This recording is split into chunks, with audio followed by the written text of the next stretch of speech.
Yeah. Good evening. I will now call to order the Clarke County School Board meeting December 14, 2020. Please rise for the Pledge of Allegiance. Pledge allegiance to the flag of the United States of America and to the republic for which it stands, one nation, under God, indivisible, with liberty and justice for all.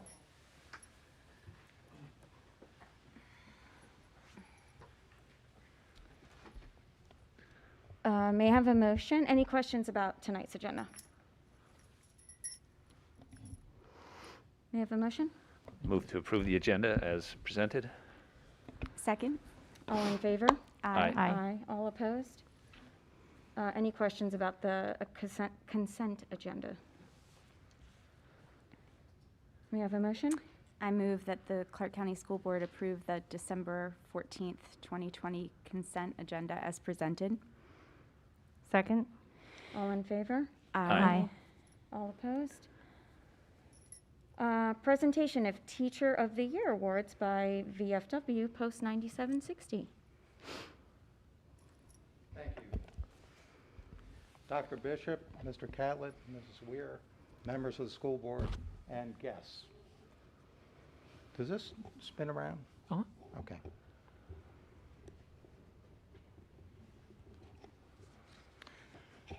I am Tom Vorsak. I'm current commander of VFW Post 9760 in Berryville.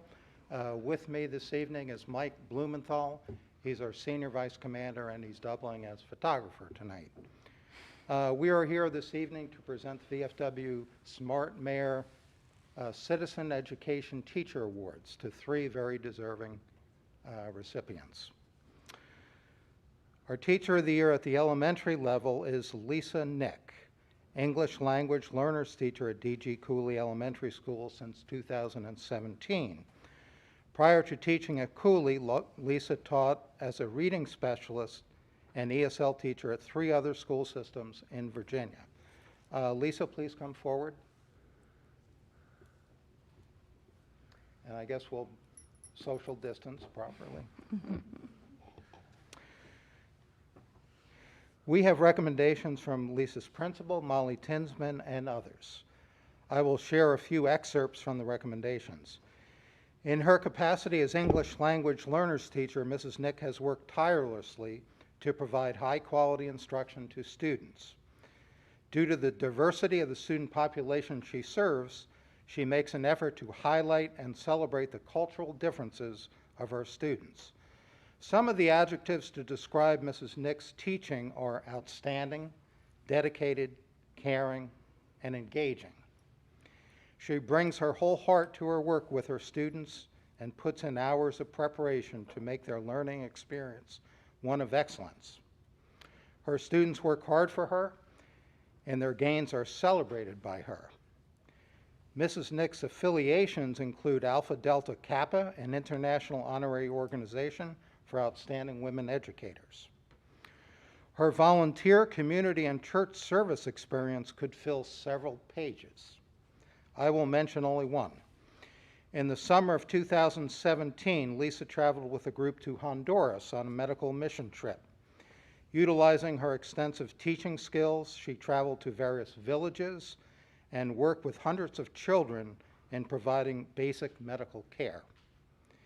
In June 2017, the Winchester Star wrote about the group's experience. The title of the article is Teacher Sees Hope and Poverty in Honduras. Traveling to a third world country to help needy residents is the epitome of good citizenship. On behalf of VFW Post 9760, we have a certificate and a check for $500 for Lisa Nick. Congratulations.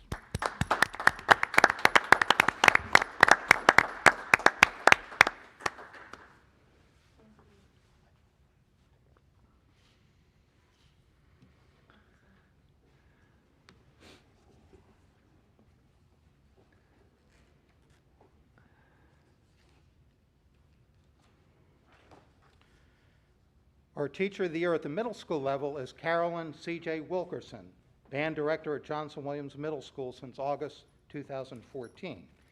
C.J. also serves as assistant band director at Clarke County High School. C.J., please come forward.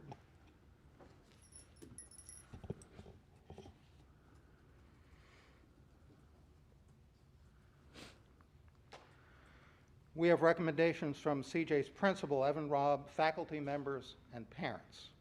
I will share just a few excerpts.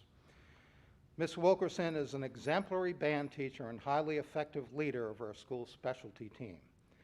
She has shown unwavering dedication to her students and local community through her efforts as band director. Each year, CJ organizes multiple student concert events for the community. These serve as opportunities for her students to showcase their skills, fundraise, and provide entertainment to a filled auditorium. One faculty member added, CJ is an outstanding asset to our school community. She incorporates new and innovative technology and research-based teaching strategies into the classroom.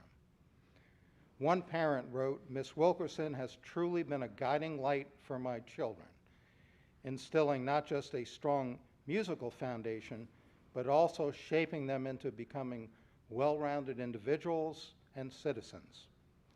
Another parent added, Ms. Wilkerson leads her class with discipline coupled with organization and a love for music that is unparalleled. She teaches her students to be responsible and respectful human beings. As a 2009 graduate, CJ is the second Clarke County High School grad to receive her Teacher of the Year award. On behalf of VFW Post 9760, we have a certificate and a check for $500 for CJ. Congratulations.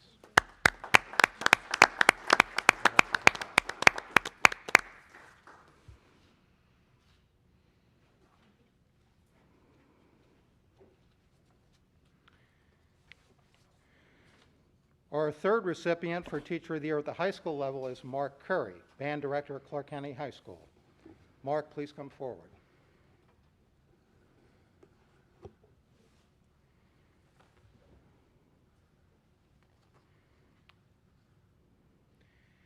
Mark is currently in his 24th year as Band Director at Clarke County High School.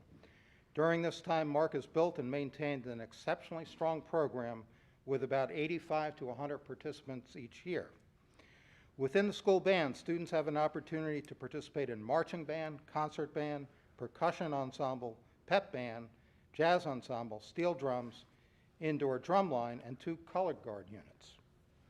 This variety is a testament to Mark's leadership, dedication, organizational ability, communication skills, and exceptional musical diversity. It also demonstrates discipline, camaraderie, and student leadership that is developed within the ranks of the band. I will share a few excerpts from his recommendations. Dr. Gary Callahan, retired music educator from North Carolina, wrote, in my 40-plus years of assisting in the preparation of music educators, I have not found a music educator more dedicated to the improvement of his students than Mark. No matter if he is teaching the youngest or the oldest of his students, he gives them his full attention and patience. He treats each with respect and provides them with his best. Retired Lieutenant Colonel Clyde Croswell, former director of the Marine Corps Music Program, wrote, for the past 20 years, Mr. Curry has regularly invited me into his classroom and to community band events.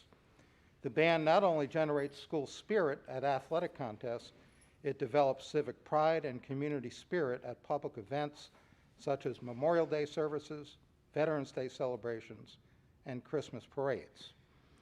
In addition to their growth as musicians, Mr. Curry's students are developing positive attitudes as civic-minded citizens and contributing to their sense of community. Our community is fortunate to have Mr. Curry as a teacher and mentor for his students. Dr. William Pease, retired director of bands, University of Virginia, wrote, I have had the pleasure of knowing Mark as a colleague and friend for over a decade. My experiences professionally with Mark have always been at the highest level. Mark is a tremendous ambassador for Clarke County High School and music educators across the country. One of Mark's incredible accomplishments has been the number of leadership positions that his former students have held at the University of Virginia Cavalier Marching Band program. The drum major position is the highest and most thankless position that a student can achieve. The little town of Berryville has had 3 former students hold the drum major position for 5 years and counting. This is a direct reflection of Mark's leadership and work ethic. Finally, one of Mark's former students wrote, "Mr. Curry is the teacher who never gives up on his students, no matter the circumstance. He is a teacher who pushes us to improve and grow every time we step foot in the band room. He is a teacher who gives every student a place in his classroom, welcoming each with open arms. He is a teacher who juggles many tasks, but continues to teach with passion each day. Without Mr. Curry's guidance and influence, I would not be where I am today, studying music at the collegiate level." Mark, in addition to the numerous local and state banners and trophies that your program has earned over the years, you truly have made a positive impact on your students' lives. On behalf of VFW Post 9760, we have a certificate and a check for $500 from Mark Curry. Congratulations.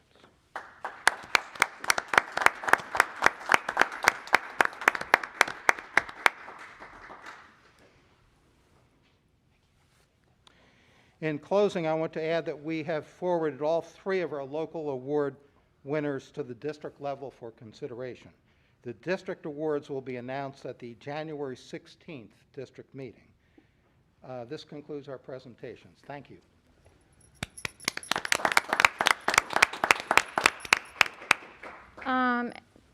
Teachers, our Winchester Star gentleman would like to have a picture with you outside. And I just want to say, thank you to the VFW for consistently acknowledging our teachers every year. I think it's great, and we really appreciate that. And to our 3 teachers, well deserved. Thank you so much for everything you do for our community. And Mr. Curry, I went to your drive-in little band concert, and it was amazing. So thank you for doing that. I thought it was great. And please maintain social distance during your photo op. Take individuals, Mickey.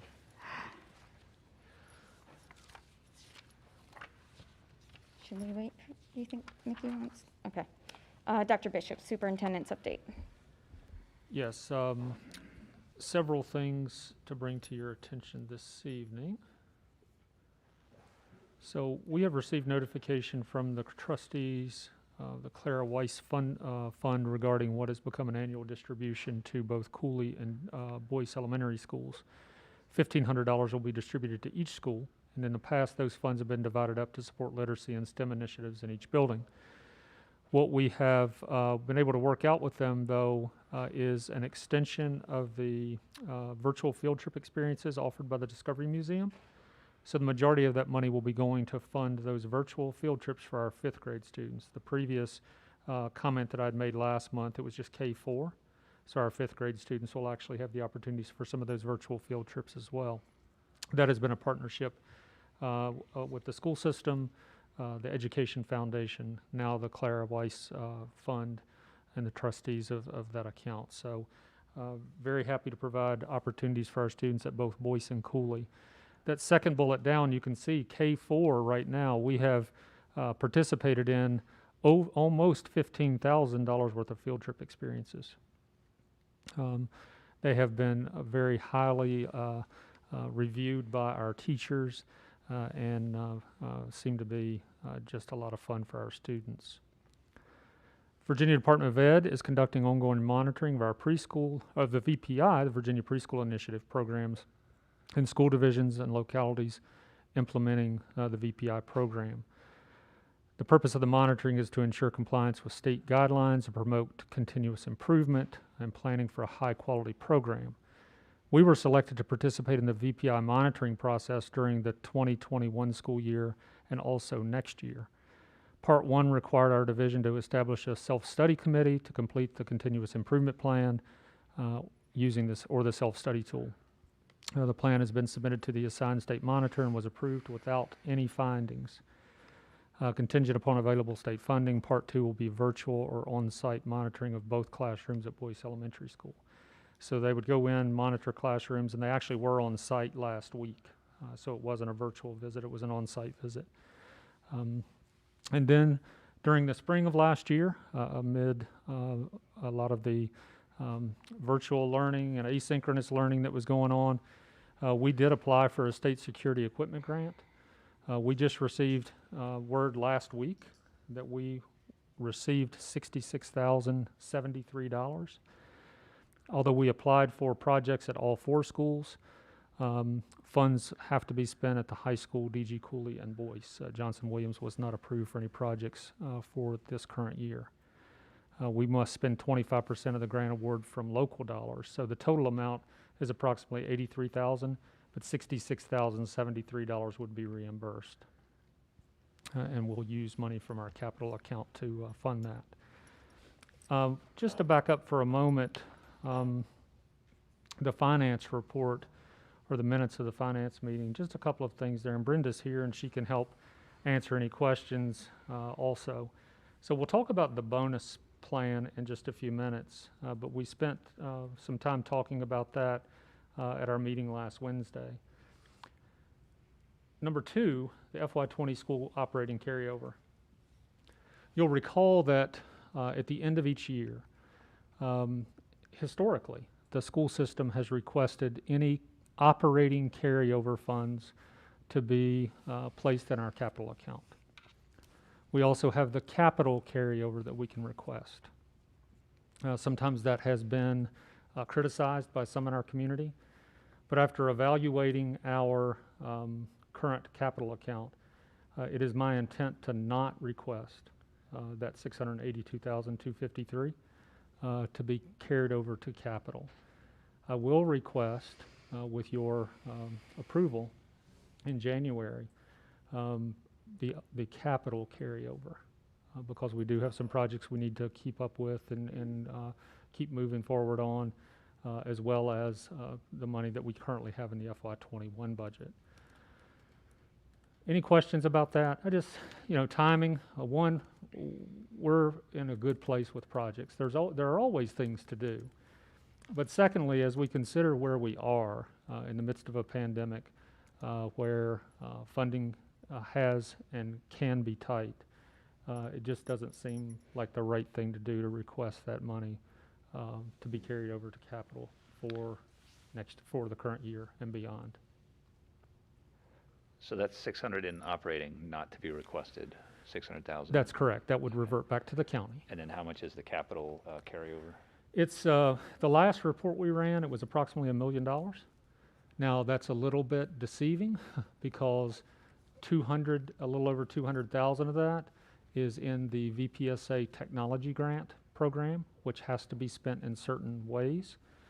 And then there was 400,000 put into the or $400,000 in our capital account in the technology line for replacement devices and infrastructure, those kinds of things. I am a little skeptical to turn any of that back over because we have about 1,500 or 1,600 devices out right now, and some of those might not be returned in great repair. So we're not sure exactly how many we might have to replace moving forward. Getting devices right now is difficult, as you might imagine. The second order we placed for 100 additional Chromebooks, we placed the order in August. They're supposed to arrive this month, and we're halfway through this month. So we've not seen those yet. So at this point, it's a little less than $1 million, but over $600,000 of that $1 million is in the technology side.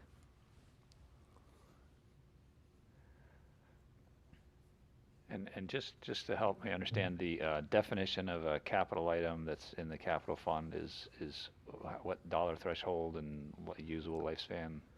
There really isn't a dollar threshold. We have some procurement guidelines that we follow here in the county, but there's not a threshold. We can buy $100 worth of signs from capital, or we can buy $100,000 worth of devices.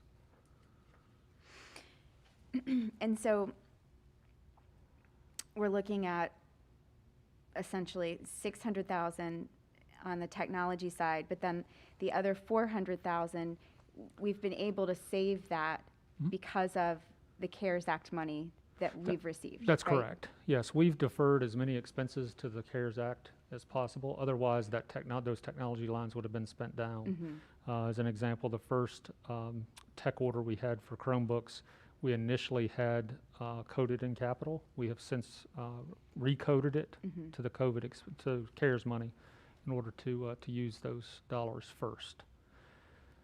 Out of the other 400,000 that's remaining, there's 131,000 for roofing repairs, and there's 150,000 approximately for HVAC repairs. So there's nearly 100 or 300,000 more of the 400,000 in those two lines. Okay, thank you. Mr. Turkel?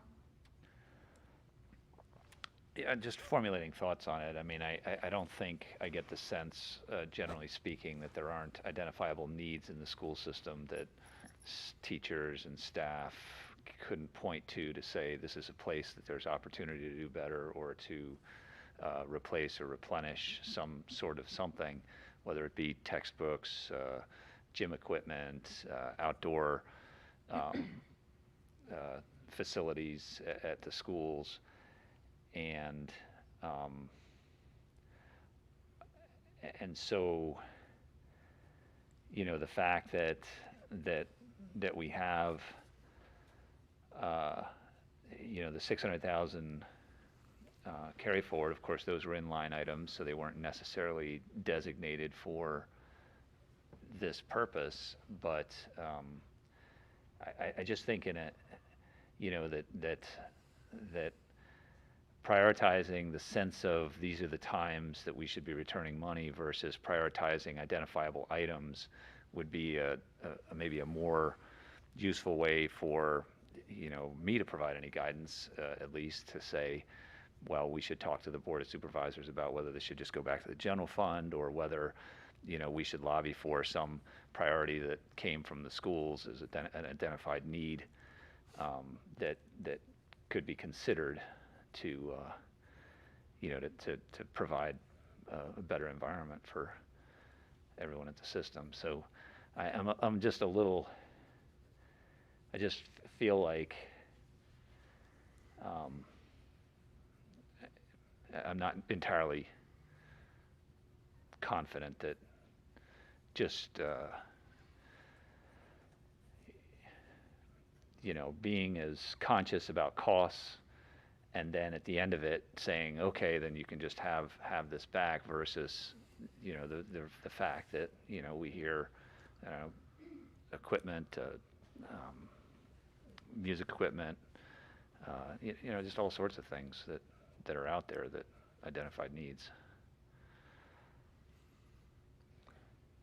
Can we just take this back to the Finance Committee just to talk a little bit? Yeah, we would have another meeting, what, January January. the 13th?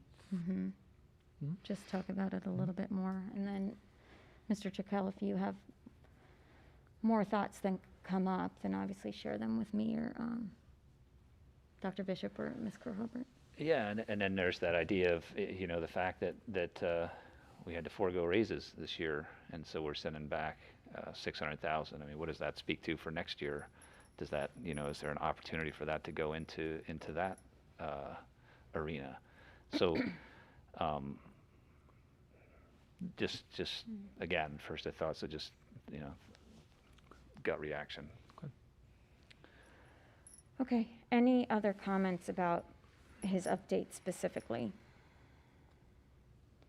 Okay. Dr. Bishop, you want to?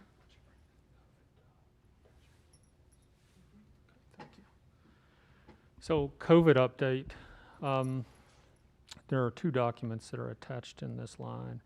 One is just the school board update, and then the second is a PDF of our dashboard. So I'll start with the regular document first.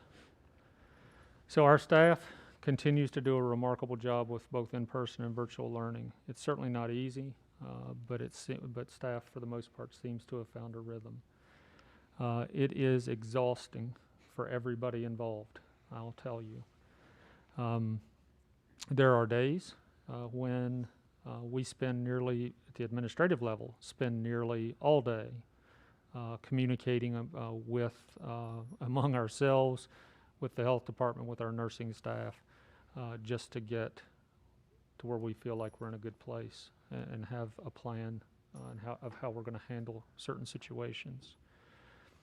Thus far, we've had no negative feedback from our hybrid parents about their child's experience in school, at least that I've heard. To date, we've been able to cover staff absences, and people are out for a variety of reasons.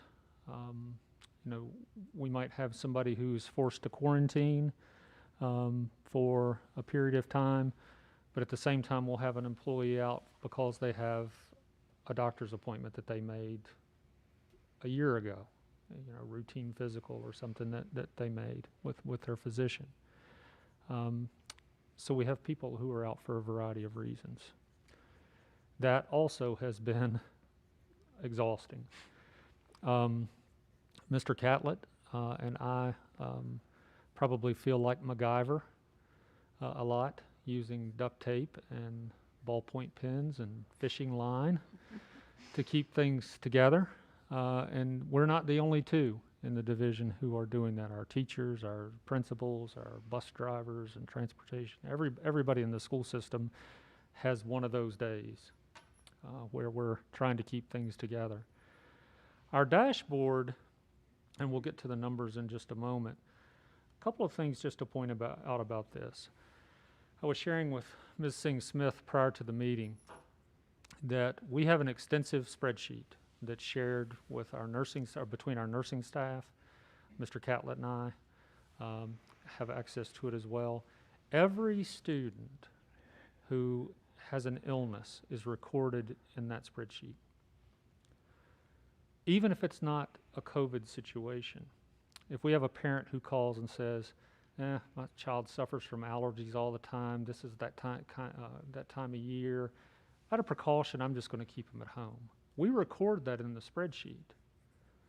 If the child's not back in a day or so, then we're following up with the parent saying, okay, where are we with this now? We advise you to go to the doctor, maybe have a COVID test. So there are lots of instances of that in the document as well, in our shared spreadsheet. And that has lots of personally identifiable information. The other thing, as you look through the spreadsheet, that you soon find is many of the numbers that are reflected in our dashboard are students who have, or staff members even, who have come into contact with a COVID positive person in their home or in the community somewhere. And again, that, as much information as we get, our nursing staff is filling in that spreadsheet with that information. That dashboard contains data on students who have been ordered to quarantine or are confirmed or presumed positive by a medical provider. Those are the only ones that are in the data. If a parent calls and says,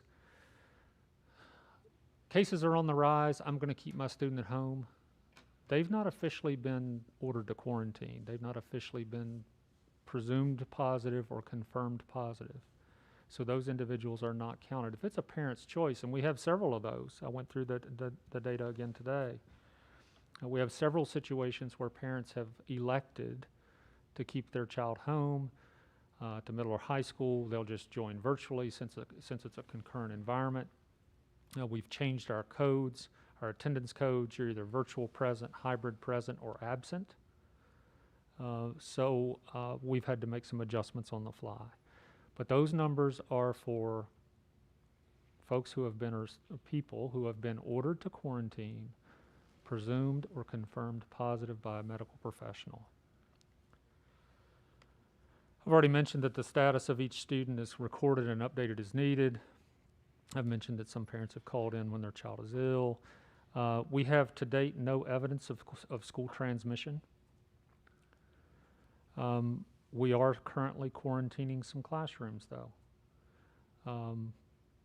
Second, third, fifth grade classes at Cooley, Blue Day classes, so that's a Monday, Wednesday class. Those students are scheduled to come back to school on Wednesday of this week.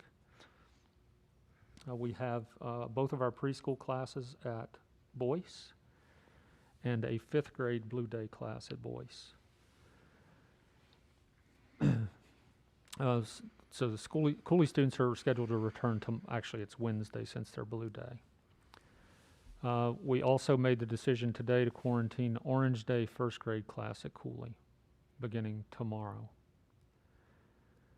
There are rising numbers in the division and in the community, and they're more than likely related to the Thanksgiving surge that was predicted by many medical professionals and those media reports that we heard several weeks ago. We are sending out notifications every time we have a confirmed or presumed positive case. That's communicated to all staff, regardless of what building they're assigned to, and to hybrid parents in the individual building. We also have maintained constant communication with the health department daily, sometimes several times a day.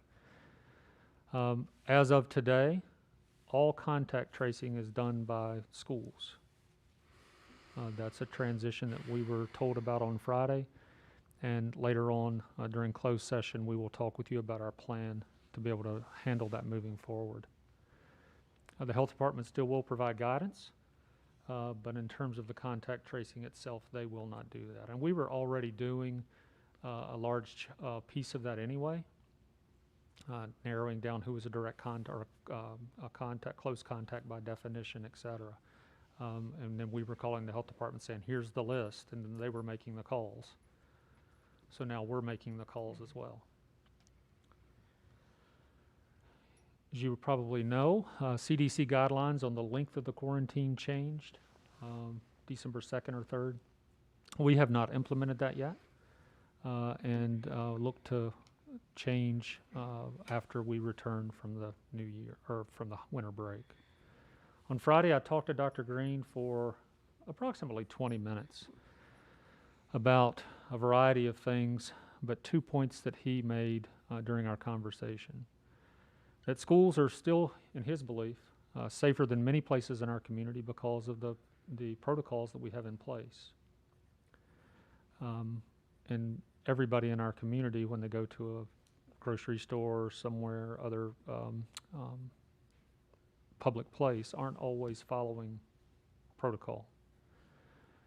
And then he reaffirmed that our process for quarantining an individual, a classroom, a grade level before closing a school was what he would recommend.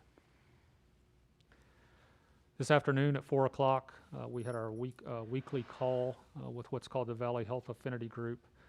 Dr. Feit, the Chief Medical Officer at Valley Health, actually runs that group. Lots of great conversation. The superintendents in our region, in the Lord Fairfax Health District, participate in that call, as well as Dr. Green. Valley Health will actually start administering, according to Dr. Feit, Valley Health will actually start administering the first round of vaccine tomorrow. Dr. Green says health department will be a little later, but Valley Health will be online Tuesday, Wednesday, Thursday of this week. The Pfizer vaccine is what they've received, and it is showing great promise. After 10 days, you'll see in a typical placebo, you would expect kind of the case rate to go up. You'd have a line. After a week to 10 days, the line flatlines, where there's no new infection among those who have had the vaccine. That's Dr. Feit's analysis of the information that Pfizer submitted to the panel that reviewed and gave emergency authorization. He did note that 56% of the people said they had a side effect from the vaccine, but 47% of the people in the placebo group said they had a side effect. So pretty close.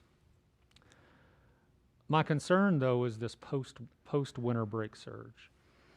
For the last 10 days, we have been daily, including the weekend, working through cases, working through suspected positives, quarantines, even on Saturday, and other communication on Sunday this past weekend. Certainly everybody wants to see their family over the break, myself included. But I truly believe that as we come out of this winter break, remember Thanksgiving was 4 days or 5 days. We're going to have 2 full weeks. This is a critical time for our community, for Clarke County Schools, and being able to make sure that we can continue in a hybrid model.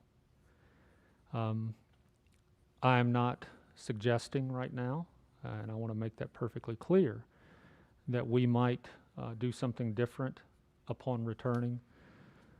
But if we find that numbers continue to rise and what we've dealt with the last 10 days or so, we might have to temporarily revert to a remote learning environment.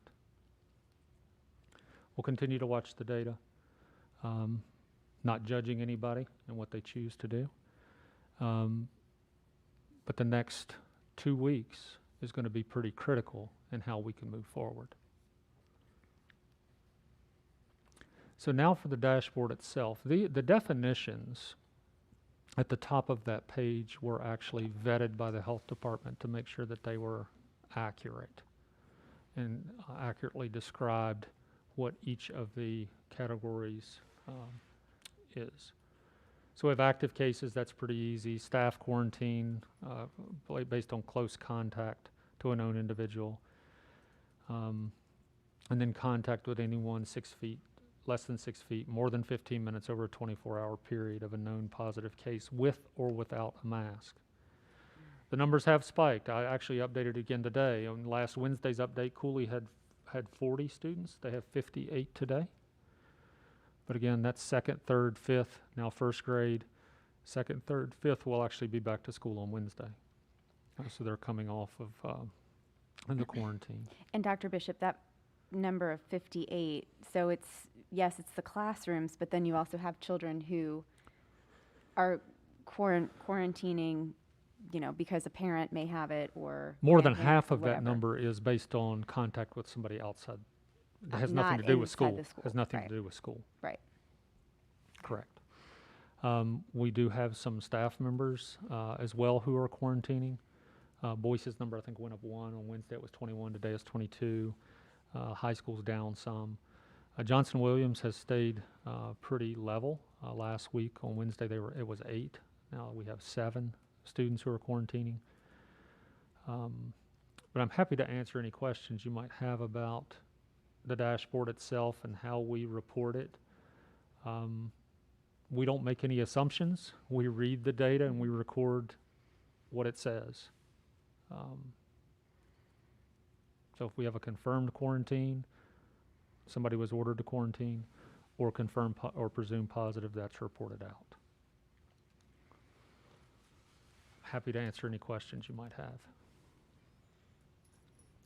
I have a question about kind of the timeline of the contact tracing process. So just as a, as a parent, I've noticed when we get these letters, the notification letters, it'll say, the last date that the student was present on campus was, and it's typically like several days before the letter comes out. And so, to me as a parent, it looks like there's a lag time. And so I'm curious, are those students who are self-quarantined now continuing to attend school in the interim while we do that contact tracing? Or can you just lay out the timeline for me? Sure. We actually, like today's situation at Cooley that we found out about today, received a letter today. The last time that student was in school was on the 10th. Well, by the time the student felt bad that evening, by the time the testing happened, here we are on Monday. 2 to 3 days later is when test results are coming back. What has been happening is, in several situations, student gets home from school is not feeling well. Parent, we had a couple of on November 30th, right after Thanksgiving. Student was at school Monday, or students were at school Monday, started to feel bad Monday evening, didn't come back to school the rest of the week. So even that letter can be a little bit misleading. The student wasn't there, but we tell the people in the last time they were in the building. Okay. And that student was tested about Thursday of that week, the one I'm thinking of in particular, and we got test results kind of the start of the following week, like the December or the second week of December had been last week. And so then at that point, all of the students in their classroom with them get quarantined. Once you have a confirmed result, then that starts a quarantine clock for. And it's from the date of last contact. So the last contact, as an example, was November 30. So the quarantine would end December 14th. They would be eligible to return to school on December 15th. Okay. So the quarantine period is from date of last contact with a known positive. Okay. We know too much about this. You got that down. I know. Good. It's it's something I really don't want to know a whole lot about, but obviously we've become forced into kind of being a little bit of an expert, at least on the process. And can you tell us how the morning and midday health screenings are going, and if anyone has been, kind of sent home or flagged during either of those screenings in any of our buildings? Students are flagged at different times. To tell you that we've had 100 students flagged, I don't have that data. But I was at Cooley today to chat with Ms. Tinsman and Mrs. Stanley just for a brief minute, and they were taking temperatures of students before they were going into to have lunch. So I saw the midday screening happen. Nobody was flagged to my knowledge when I was there. Primarily it happens in the morning, believe it or not. That a student has a temperature, reads a little high, or has some other appears to be a symptom, maybe a runny nose, maybe a cough or something. So we actually send that student to the nurse for further evaluation. Okay. So to my knowledge, it's been going fairly well. I saw the one today, so I think it's going pretty well. I have a question about staffing when, particularly with Boyce and Cooley, our elementary schools. So that's a lot of substitutes that you guys are having to manage. When a teacher is required to quarantine, they may not necessarily have COVID or be sick. Can they continue to teach, in a reverse environment? So, they're using their computer at home to reach their students in the classroom, which then kind of takes some of the pressure off of the substitute. We have some that have. Are you able to do that? We have some that have, yes. Okay. Doesn't always work because of internet capabilities Sure. sometimes of the teacher. But we have had some elementary teachers, some teachers period, K-12, who have been at home because of COVID or Right. not. It could be some other other circumstance that have actually taught while somebody else, another adult was in the classroom with their class. Okay. I thought it was interesting that you were talking about the potential of needing to return 100% virtually after the winter break. And I guess, we've been kind of running ourselves around trying to think about how do we determine when we close. And it sounds like you're starting to understand the capabilities of staff, the impact of COVID rates in the community on staffing and running the schools. And so you're maybe getting a sense of what the limits are with the community numbers on the school's ability to function. Yeah, and we're going to have a problem with staff before we would have a problem with students. There will be, it could be tomorrow or it could be January 5th, where we can't staff every classroom. Again, it doesn't mean that we have this widespread transmission or any transmission in school at all. We have people who are coming into contact with individuals in their home, with people who visited during the holiday. I'm speaking to Thanksgiving specifically. We had some folks who went out of town over the Thanksgiving break and chose to quarantine when they got back. We've had a lot of cooperation among our parents, and I really think that our parents who have chosen the hybrid model are committed to assisting us and working with us. But there are lots of moving parts to this every day. And we truly are doing the best, all of us are doing the best that we can do. We are shuffling staff. The temporary permanent subs that you allowed us to hire have made a huge difference. We have hired, and Mr. Catlett has done, I don't know, how many sub-in services the last 2 weeks? So, That's good. and he had 4 people this morning in a training. So we are using a lot of subs. We are getting things covered. It's not always easy. At the high school last week, Mrs. Waring and Mrs. Wolf actually covered classes because we had some staff shortages. So we're doing what we need to do and what we have to do to make sure that students can remain in school, those who have chosen the hybrid option. And at the same time providing a pretty robust virtual option as well. So I guess, in the determination, I would encourage to stay with the plan that we had followed before, which was to prioritize the younger grades to be in school and the older grades to be the first to, commit resources to supporting that in the need that it has to work that way, right? So instead of an all or nothing view of how schools operate. Right. We'll follow, as I mentioned earlier, when I was speaking with Dr. Green last week about kind of our process that we've been going through, individual, classroom, grade level, school. He said, perfect. That's exactly what you, in my estimation, what you should be doing. So if we had to close a building, that doesn't mean that all 4 would close. It might mean that one would, and we would prioritize elementary, middle, high in a way that makes sense. Right, great. Any other comment? Go ahead. Yeah, Ms. Kerr-Hobart's question kind of made me think of something else as far as staff being quarantined because of exposure. Do we have any staff that are in danger of running out of PTO hours because they have been quarantined? Or so when they're quarantined, are they using PTO, or if they're allowed to teach kind of in a reverse virtual model, do they not have to use that? If they are teaching in a reverse virtual model from home to the students back because they have to be quarantined, they are not charged leave Great. because they're actually Okay. working. Okay.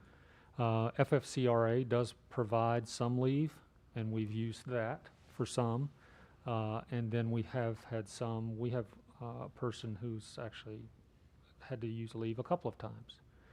We are working with folks. We also have the sick leave donation process where employees can donate leave if it came to that. So there's 2 or 3 different options. Okay. But no, if the teacher is working from home, if we say, do you feel you're quarantined, you don't feel bad, you don't have COVID, you feel great, teach from home. Okay. Even if somebody was diagnosed and they felt like teaching, we would permit them to teach from their home and not charge them leave. That's great. Thank you. Anything else? So I'd just like to mention, obviously families and teachers, they can do what they feel is best for themselves when they're outside of school, for their personal lives. But our main priority is keeping our schools open. Bottom line. So I would just ask everybody be mindful about your own protocols at home, especially during the holidays. I know everybody wants to be with their families. I know a lot of people have had to sacrifice that time just to be safe. I know there's a sentiment that kids don't get COVID, they're asymptomatic, they'll be fine. The loophole I find in that whole theory is they might be fine, or might be asymptomatic and they'll be able to recover just fine. But when they show up to school with no symptoms and they're in a room with teachers who are adults, and there's potential risk of the teacher being exposed, and they take it home to their family, these are things we need to think about. And just like Dr. Bishop said, the thing that might have us shut down is the impact on our teachers. So I would just really ask, I think we've said this plenty of times, I'll probably say it when we talk about sports, but we want our schools opened. We've taken a lot of beating to make sure we stay open and to go the hybrid model to begin with. So I just ask that you be active participants in making sure we do that. So that's all I'll say about that. And Dr. Bishop, Mr. Catlett, thank you for unintentionally being our COVID experts. Well, again, I want to make it clear that we have no plan to revert to remote instruction after the holidays. Any decision would be made based on how we can function and operate our schools safely, not just in terms of COVID protocols, but to make sure that we can properly supervise students, et cetera. So don't want anybody to think that I'm making some veiled announcement. That's not the case. And neither are we. Correct. That is not our plan. Right. It's As just of the today, that reality is of not what our we're plan. That's kind of right. dealing with. And I know, and I don't want to speak for Mr. Catlett, but he's been right along beside me through the last week and a half, and it's been a challenge. Yeah. And I know that one of our mitigation strategies is the ability to effectively contact trace. And so if we are inundated with cases at some point where we can no longer effectively contact trace, that would compromise one of our key mitigation strategies. That would be an example, correct, of a way that we would be unable to operate our schools safely in hybrid. Correct. Just to make that connection. And, Okay. you know, I'll tell you that today's situation is an example. Because we were doing the calling ourselves, it was done immediately. There was no communication over, here's our list, make the call.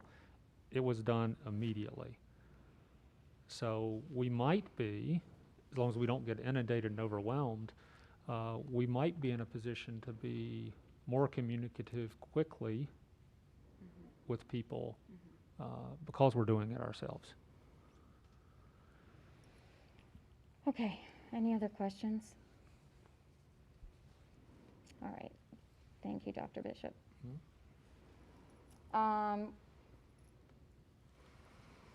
We have two sections for public and audience comments. So our first is, as part of the budget development process each year, the Clarke County School Board accepts comments from interested individuals regarding priorities for the upcoming fiscal year. Ms. Weir, do we have anybody who wants to speak about the budget? Yes, ma'am. Pam Thompson. Do you mind if I clean the podium first? I teach kindergarten and we clean between every student. Yeah.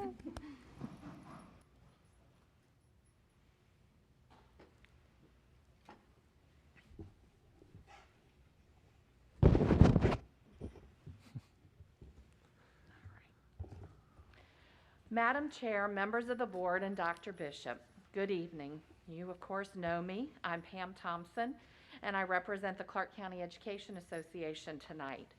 I am also a county resident. My topic for tonight is the budget. I beg you to put pay raises for staff as a top priority in the budget this year. I understand that this pandemic has wreaked havoc with the county revenues, but I feel that the teachers have proven that they work hard under stress and difficult circumstances. You had a nice pay raise in the works before the pandemic hit, and I ask that you pursue some type of pay raise for next year. We cannot afford to lose staff to better paying counties, especially now when students are behind and struggling. Thank you so much for your consideration. Thank you. Anyone else, Ms. Weir? No. Okay. Audience comments. Attendance comments are limited to 3 minutes per person. Patrons well, okay. Those wishing to speak should fill out a speaker's card with Ms. Weir. Ms. Weir, have we received some? Yes, ma'am. First, I have Wyatt Stenberger and Cannon Long.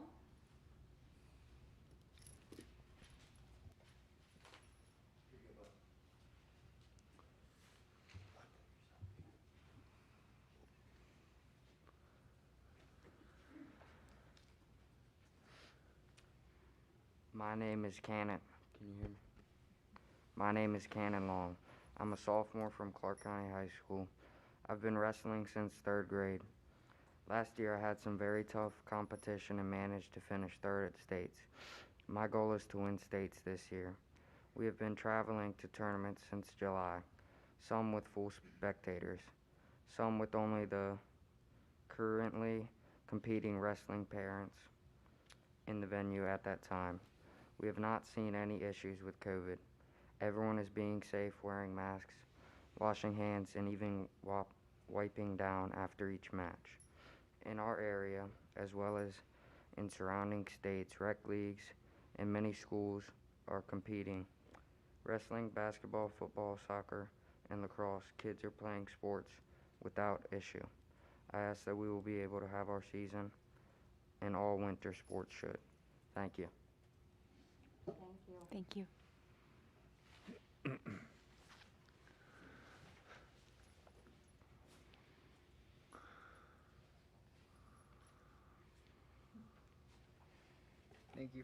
Thank you for allowing me to talk tonight about why I think we should have a wrestling season. I know the board has had to make a lot of difficult decisions this school year, and I'd like to provide some of why I know that wrestlers can stay safe throughout the season, and why it is important to allow all winter sport athletes to participate. I've been training and looking forward to the season, and I know other people have also been looking forward to the season. I have a lot of goals set for the season, and I know a lot of other people have goals as well. I think all winter sports should be considered because they're all in the same season and are all considered the same risk category according to the VHSL guidelines. I think wrestling should go on because there's only 2 people in close contact. When we make sure that they have no symptoms, then I think it will be fine. I've been going to tournaments over the summer and fall and felt safe because there are only a max of 3 people, both wrestlers and possibly the ref, in close contact for a minimal amount of time, which will only be a maximum of 5 minutes. VHSL has left the decision to the schools as if to have a winter sports season. From my knowledge, all the neighboring schools in the surrounding counties have not canceled their sports, just postponed them. They also do not split up any of the winter sports. Ever since I started this sport, my coaches have always stressed about taking care of yourself, such as hygiene and making sure you don't give or get skin infections. Therefore, all wrestlers are already ready to follow guidelines to keep our sport going. I know coaches and parents are ready to follow the VHSL guidelines. I'd rather me be able to make the decision if I want to wrestle, not someone else. Thank you for your time.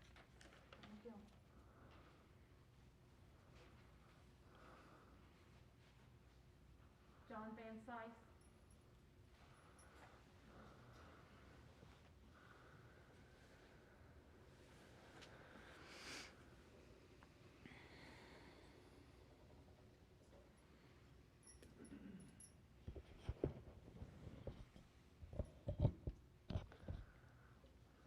Hopefully this will come through okay. I'd like to thank the board for taking the time to hear the winter sports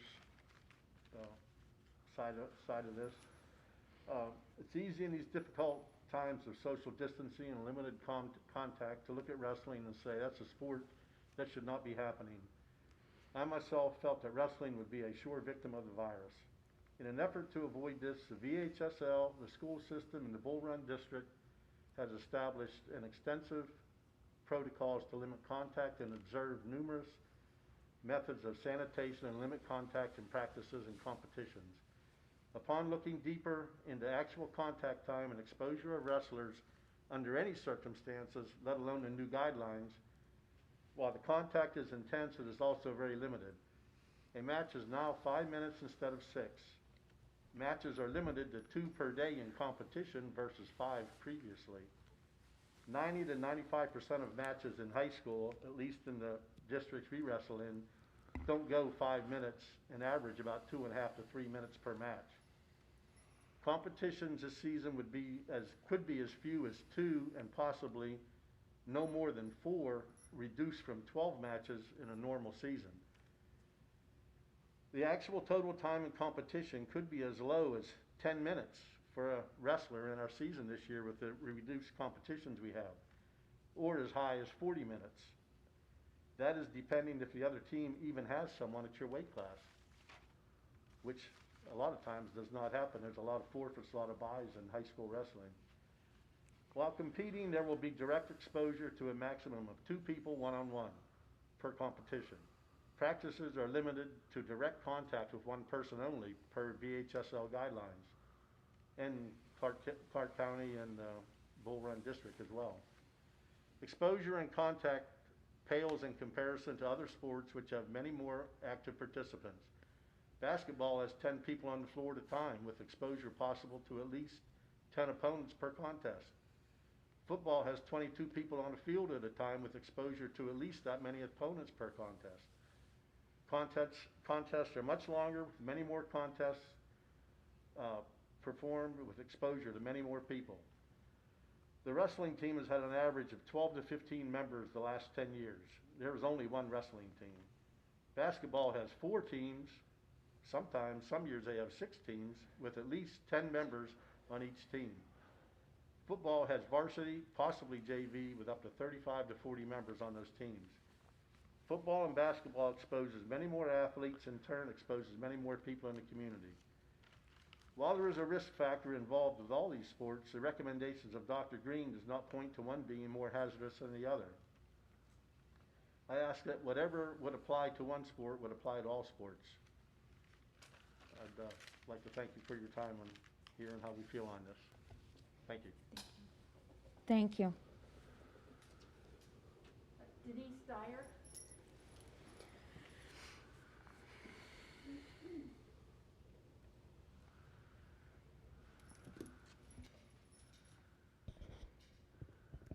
Ladies and gentlemen of the board and Dr. Bishop, Mr. Catlett, thank you for allowing me to talk today. I appreciate all the hard work, time, dedication you have invested into this year, our students, and our community. I know there are countless hours, sleepless nights, and missed family meals, and I appreciate the sacrifices each of you have made.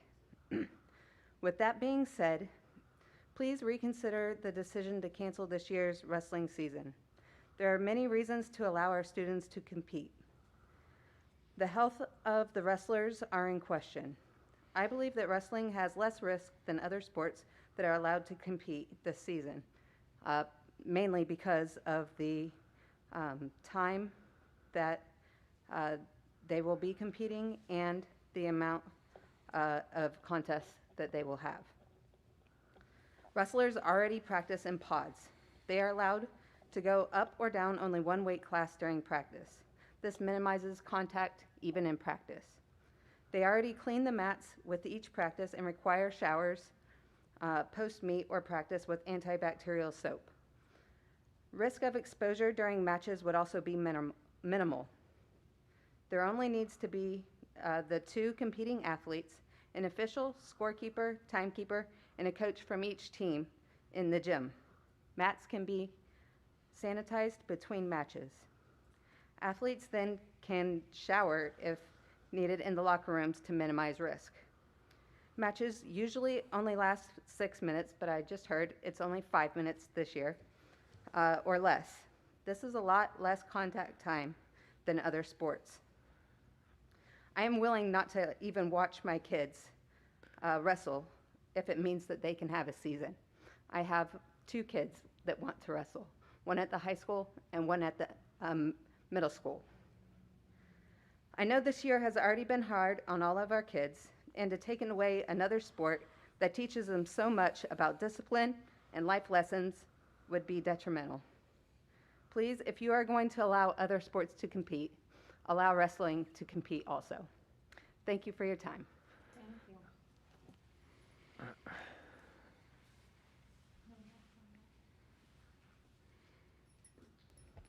Is there anyone who wants to speak that didn't fill out a card? Nope, okay. I actually have one email that came from a parent who asked that this be read tonight. Dear Dr. Bishop, we're sending this email in anticipation of the board meeting tonight. We are asking that the below email be read. We want to thank the board for allowing us the opportunity to present our case why our county should approve going forward with the wrestling season. We understand the difficult decisions that have been made during this unusual year and appreciate all the time and effort put forth. With that, currently is our understanding that basketball has been approved to have a season this year, especially considering VHSL, the governing body, classified basketball and wrestling in the same risk category. To date, VHSL has not canceled the season. Rather, they have pushed the decision down to the individual localities to cancel or postpone a season. To date, our nearby and neighboring counties have kept winter sports together and not split the sports. They have also decided to go forward with the season or have postponed the start but not cancel a season. VHSL has provided their recommendations for each sport and applied modification in an effort to proceed and reduce as much risk as possible. While all these modifications aren't ideal, reduced wrestling time, practice procedures, minimal contests, etc., coaches and wrestling parents are more than willing to accommodate these modifications for a season. We are asking for the opportunity to go forward and try to make this work and not have a season taken from us.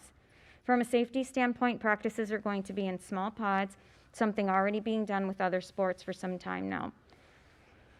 Due to the minimal amount of competitions during matches, not counting regions and states, wrestlers will be around one or two other wrestlers from the opposing team, and with the change in period times, matches will only be 5 minutes.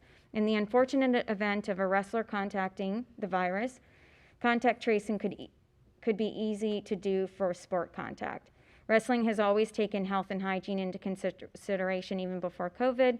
Since COVID, additional sanitation efforts have been taken. There have been many Clarke wrestling families that have experienced these efforts while our children have been wrestling for respective club and teams tournaments. The kids have safely participated in multiple tournaments recently and haven't had any COVID issues. There are a number of wrestlers that have tried to take all the unfortunate circumstances of this year and make the best of it, training daily to prepare for the season. They all have specific goals. Seniors, last year to wrestle, do as good as they can, go as far as they can, one last time. Returning underclassmen, a season to test themselves and improve from last year. Freshmen, the chance to break into the high school rankings. Multiple returning established wrestlers recognized at a state as well as a national level. Last year, 2 girls won the girls VHSL state team championship. When these wrestlers had a season to look forward to, it gave them hope and motivation to work hard during the off season. We're asking these athletes are given the opportunity to achieve their goals. If these wrestlers do not reach their goals, we are asking the board that it be on their own accord, not from a decision that was made for them. Thank you for your time. Respectively, Larry and Christina Stemberger. Okay. Thanks for all your comments and for the students coming out to talk to us. Appreciate that. I understand some of you might have homework, so feel free to leave if you need to.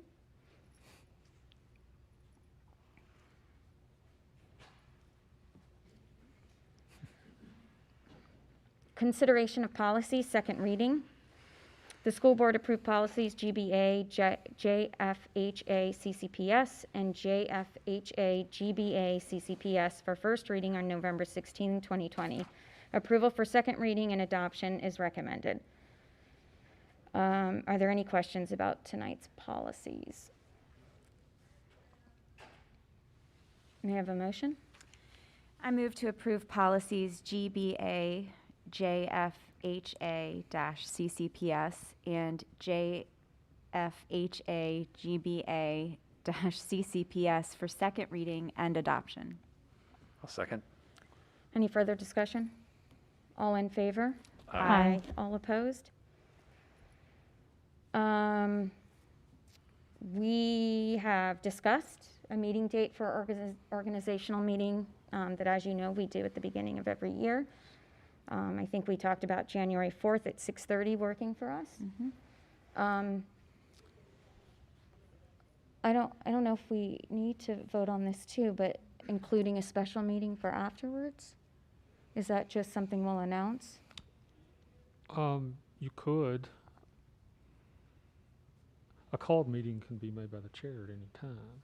Okay. You could do a called meeting next week for a date in January if that was what you decided to do. Okay, so we'll make this So motion. it's subject to the call of the chair, or call of the chair. Okay, so let's make this motion, and then we'll discuss quickly. We have a motion. I'll move to approve January 4, 2021 at 6:30 as the date and time for our organizational meeting. Is there a second? Second? All in favor? Aye. All opposed? Just quickly, I talked to each one of you last week, and I think we'd like to have a special meeting after this organizational meeting to discuss athletics and just sort of regroup after the holidays. Is that something we still want to do? Yes. Yes. Yeah? Okay. So, Renee, just FYI, I don't know if we make it at 7, right? Yeah. I mean, I hope to only be 4 minutes and 6:45. and beat my record from last year. 6:50, 6:34. Right. There we go. Okay, thank you. Okay, Dr. Bishop, consideration of employee bonus. Do you want to discuss that quickly? Yes. So, there was a memo attached in board docs for you. We did discuss this at the Finance Committee last week. We have been working collaboratively with County Administrator Chris Boyce and with Brenda Bennett, our Director of Joint Administrative Services, on a way to recognize our employees for all of the work that's gone into this very unusual time. Mr. Turkel mentioned earlier the bonus that was, or the pay raise that was put on the table and then removed back during the budget season and the discussion, and even in the final adoption by the Board of Supervisors. A 2% pay raise was set aside in a contingency line just until more information came about how the pandemic was going to affect revenues and expenses. The county has had some revenue decline, including the schools, but other sources of temporary revenue, such as CARES money, has helped to replace a fairly large portion of the shortfall. We started to discuss the options, a mid-year salary increase versus a bonus. And the benefit of a bonus is it doesn't commit the locality to funds beyond this year. So if projected revenues for FY22 are really short or much worse than we think they might be, then you're not committed beyond this time to fund in the future year. So our proposal is as follows. All full-time contracted employees who work a minimum of 6 hours per day would receive a bonus of $1,000 regardless of their role in the division. All contracted employees who work less than 6 hours would receive $500. To be eligible for the bonus, an individual must have been employed by November 10th. That was the end of the first quarter, and still be currently employed by the division. We have worked with the County Finance Department to ensure that the net bonus is approximately $1,000 or $500. Now, approximately, what does that mean? So, in working with finance staff, Ms. Shekels is our payroll administrator, or payroll clerk, and in order for her to guarantee a certain amount, she would have to go in and specifically take a person's deductions and the number of dependents and all of the things that impact your pay and set those up specifically. This is very short turnaround because tonight the board would, school board would meet, or meets. Tomorrow night the Board of Supervisors would meet, or is planning to meet, and then this would potentially be payable, or we're actually hoping it will be payable on Friday.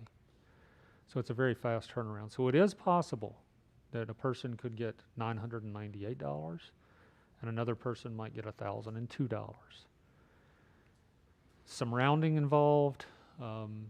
The elections that you have in your tax and in your payroll with the county could potentially impact it a few dollars one way or the other. It would be an independent payroll run from the regular monthly paycheck.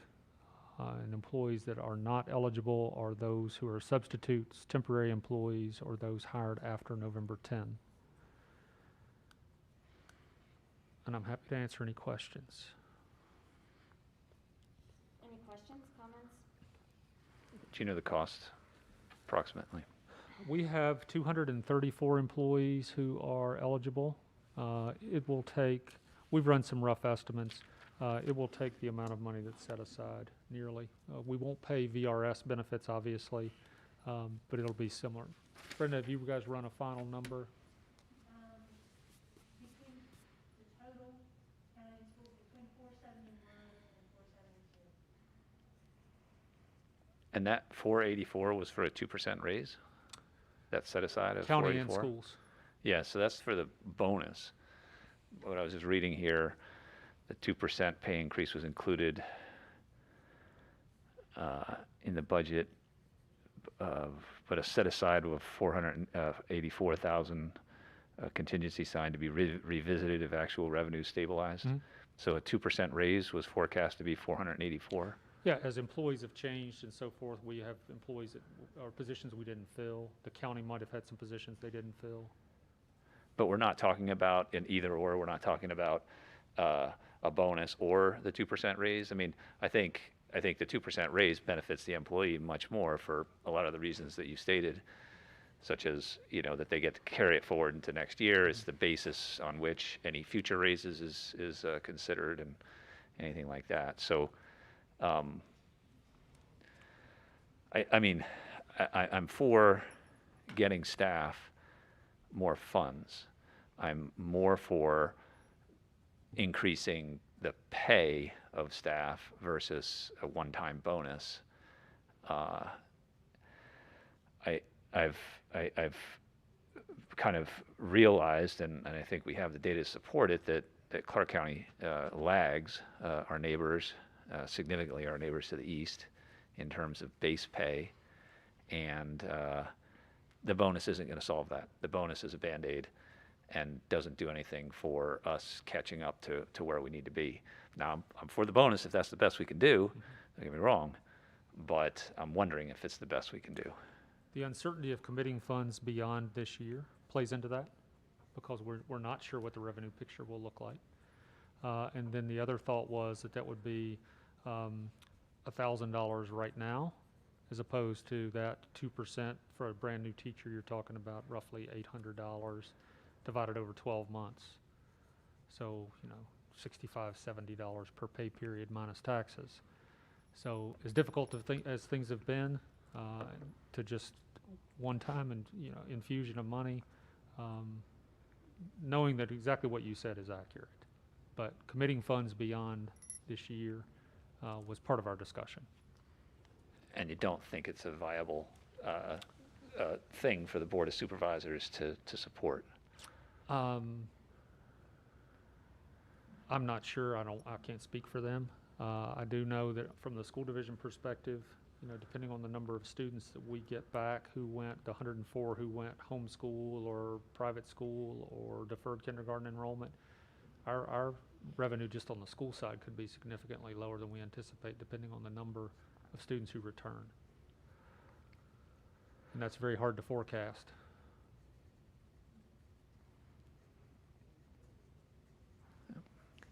Do you know if if there will be a discussion about teacher salary increases in the spring with the Board of Supervisors? Is that something you've talked to them about? I don't think so. We've not had that conversation specifically. You mean as far as part of the budget? Yeah. We have not had that initial budget conversation yet. Okay. So I guess when we're waiting to see if revenue stabilizes for the county, is that property taxes, right? Mhm. Essentially, primarily. So do you know when we expect to see any impacts to that? I mean, I guess impacts would be people are not paying their property taxes, right? They're just Well, defaulting. I think as part of the Board of Supervisors budget discussions, there will be conversation about, and Brenda's not the person to answer that question specifically, I don't think, about the number of delinquent personal property tax accounts. That would be more Ms. Keeler. That's gonna be, right, that's gonna be Ms. Keeler, the treasurer. And we should know more, and usually we don't get a good indication of that until January. Okay. Because the second half taxes were due December 5th, so it takes a little while to process through that. So it's usually about mid-January before they really can start to see where we are with those taxes. Okay. So by the time we're having our budget discussions in the spring, we should have a good idea about whether or not we can bring back that pay raise that we had asked for and voted for, and agreed with Board of Supervisors on this past spring. Correct.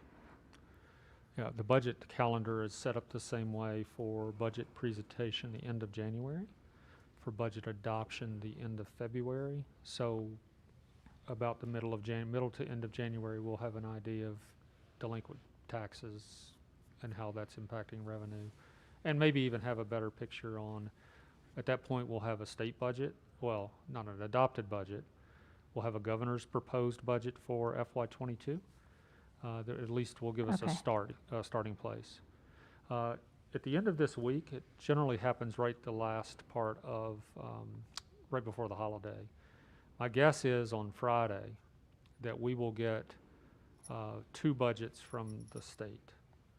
We'll get the caboose bill, which is the governor's proposal for current year amendments to the budget, and we'll get his proposed FY22 budget.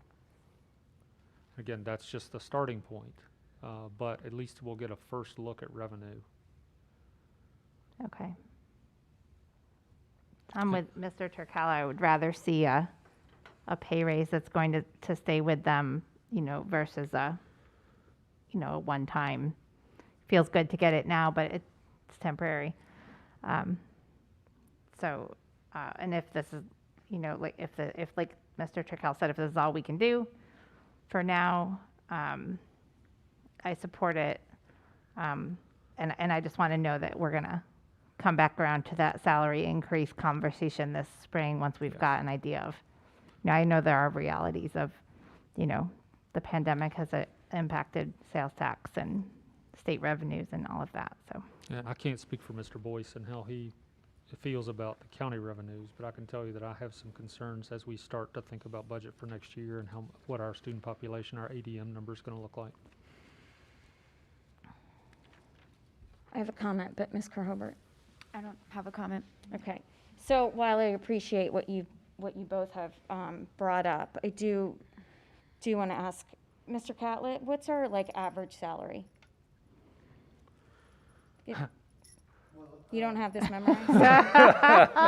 Just something, if you thought about what our IAs make and. Right, by position, I don't know, I don't know that an average do you think 40? salary would help us unless we're talking about a position. Well, no, my point is about this 2%, right? So can I say 45,000? Teacher salary, 50,000. Okay. So if we do 50,000 times 2%, One, that's $1,000. that they get every single year instead of once. Yeah, but we're not talking about 2021, right? The 2%, hopefully we can get for 21, 22. And I know, if I know us, we'll fight for that. At least 2, which I hope we can get a little more, right? I'm talking about right now for 2021. If we have somebody who makes 20,000, I need my calculator, so sorry. Oopsie daisy. What's 2% of 20,000, Monica? 400. Thank you very much. 400 as opposed to 1,000. That they're going to get every year for the rest of their career. John, they're gonna get it for right now, as opposed to not having an increase at all. again, we can talk about 21, 22, where I know we will fight for as much money as we can for teacher raises. But for right now, I am absolutely in favor of this $1,000, especially because it's $1,000, not $1,000 after taxes. It is $1,000. So giving them 2% till what, June, relatively, the $1,000 is about the same, give or take.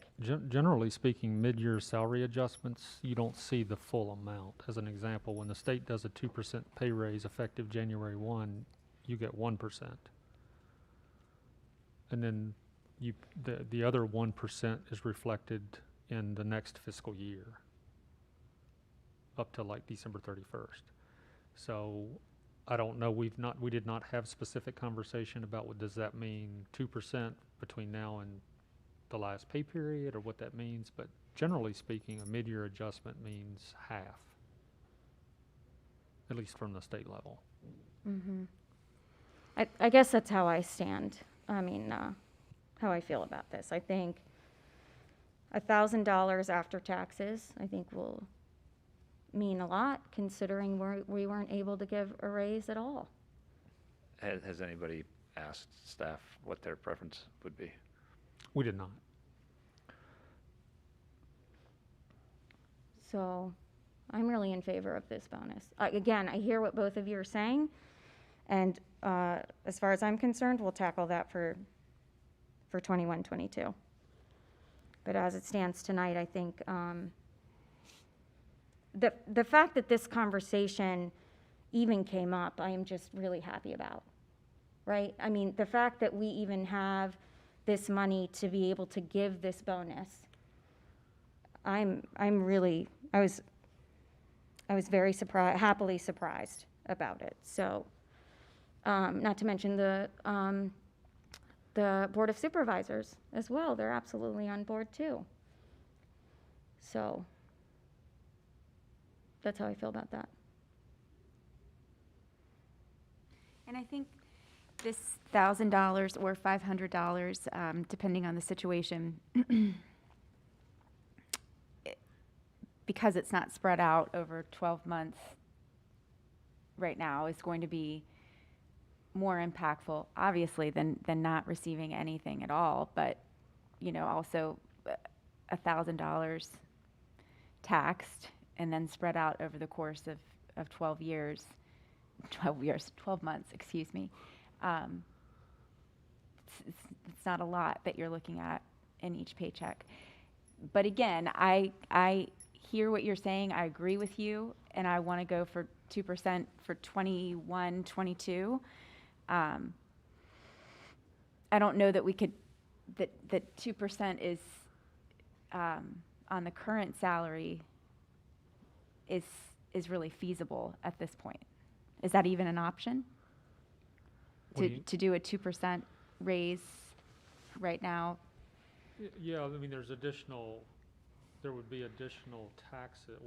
be additional salary-based benefits that are added on, like VRS would be added on at that point.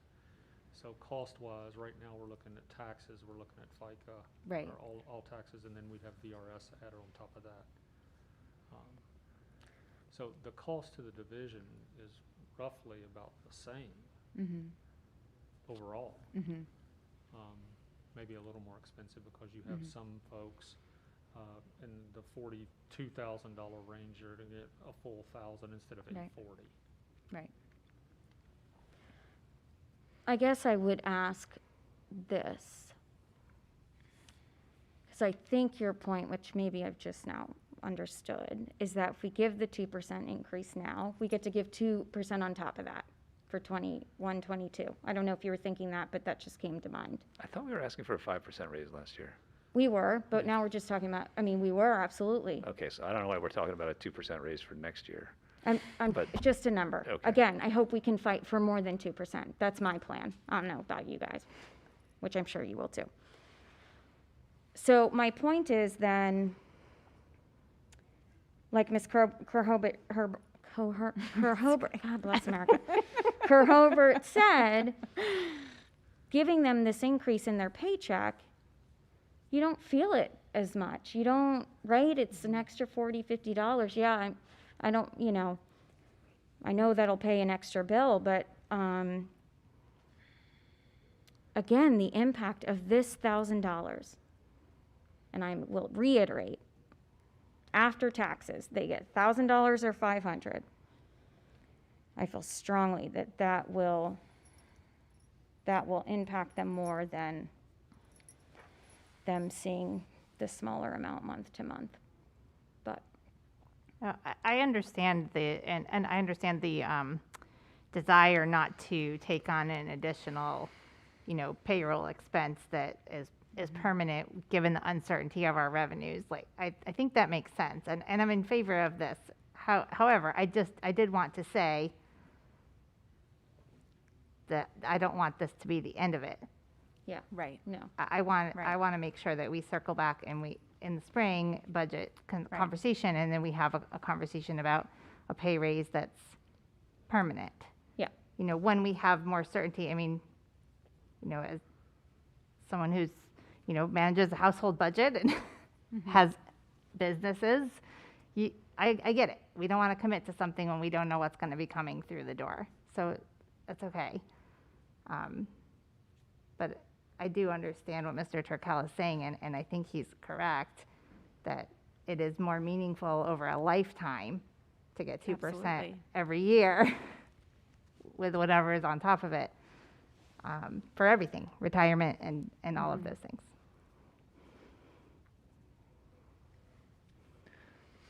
And this is concurrent with some discussions that are going on with the county for county employees, is that Yes. correct? Correct. And when are they making their decision? It'll be made as part of the Board of Supervisors meeting tomorrow night. Thus far, the Board of Supervisors Finance Committee has endorsed this last Monday or Tuesday. I think it was Monday, right?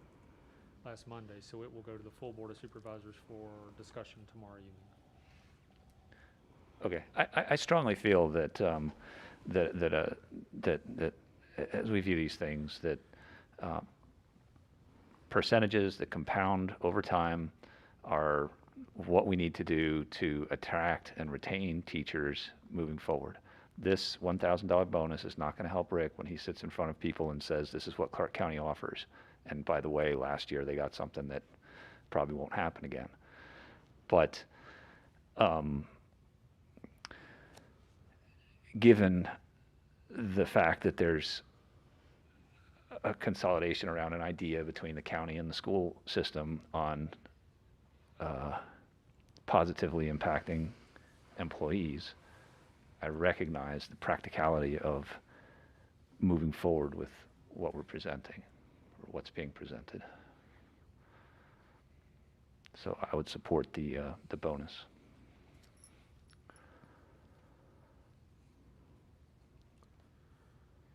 Okay. Great. We have a motion. I move to approve the employee bonus with eligibility as outlined by the administration pending approval by the Clarke County Board of Supervisors. I'll second that. Any further discussion? All in favor? Aye. All opposed? Okay. Do you mind if we just take a 5-minute break really quick? I think Miss Ryan wanted to have a break really quick. That's fine. Okay, we'll just take a 5-minute break. Can we turn off the?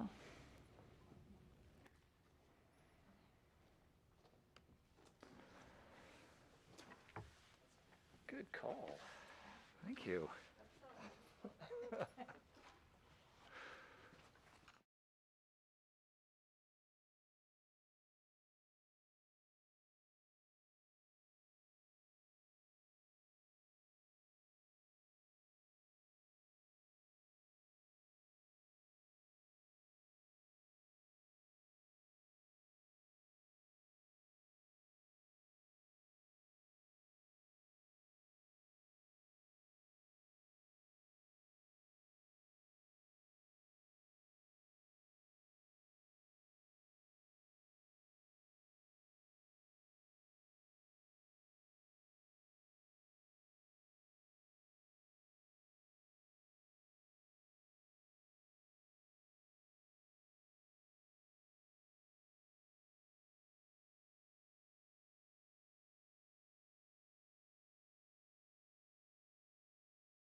Okay. All right, so discussion of winter athletic season. Dr. Bishop, I'll let you to lead that. There are lots of documents attached for your review. The first one there is the athletic waiver. Mr. Catlett worked with the attorney who had worked with some other school divisions to provide a waiver for basically for athletes and parents to acknowledge the potential risk. Winter athletic season is the letter that went out a couple of weeks ago. And there's a wrestling document there, Blue Ridge District, I'm sorry, Bull Run District basketball protocols, and then the wrestling protocols that we have developed. The one wrestling document is a petition, if you will, from a number of parents and students to allow wrestling. It's a couple of weeks ago when we got together and started discussing athletics prior to tryouts beginning.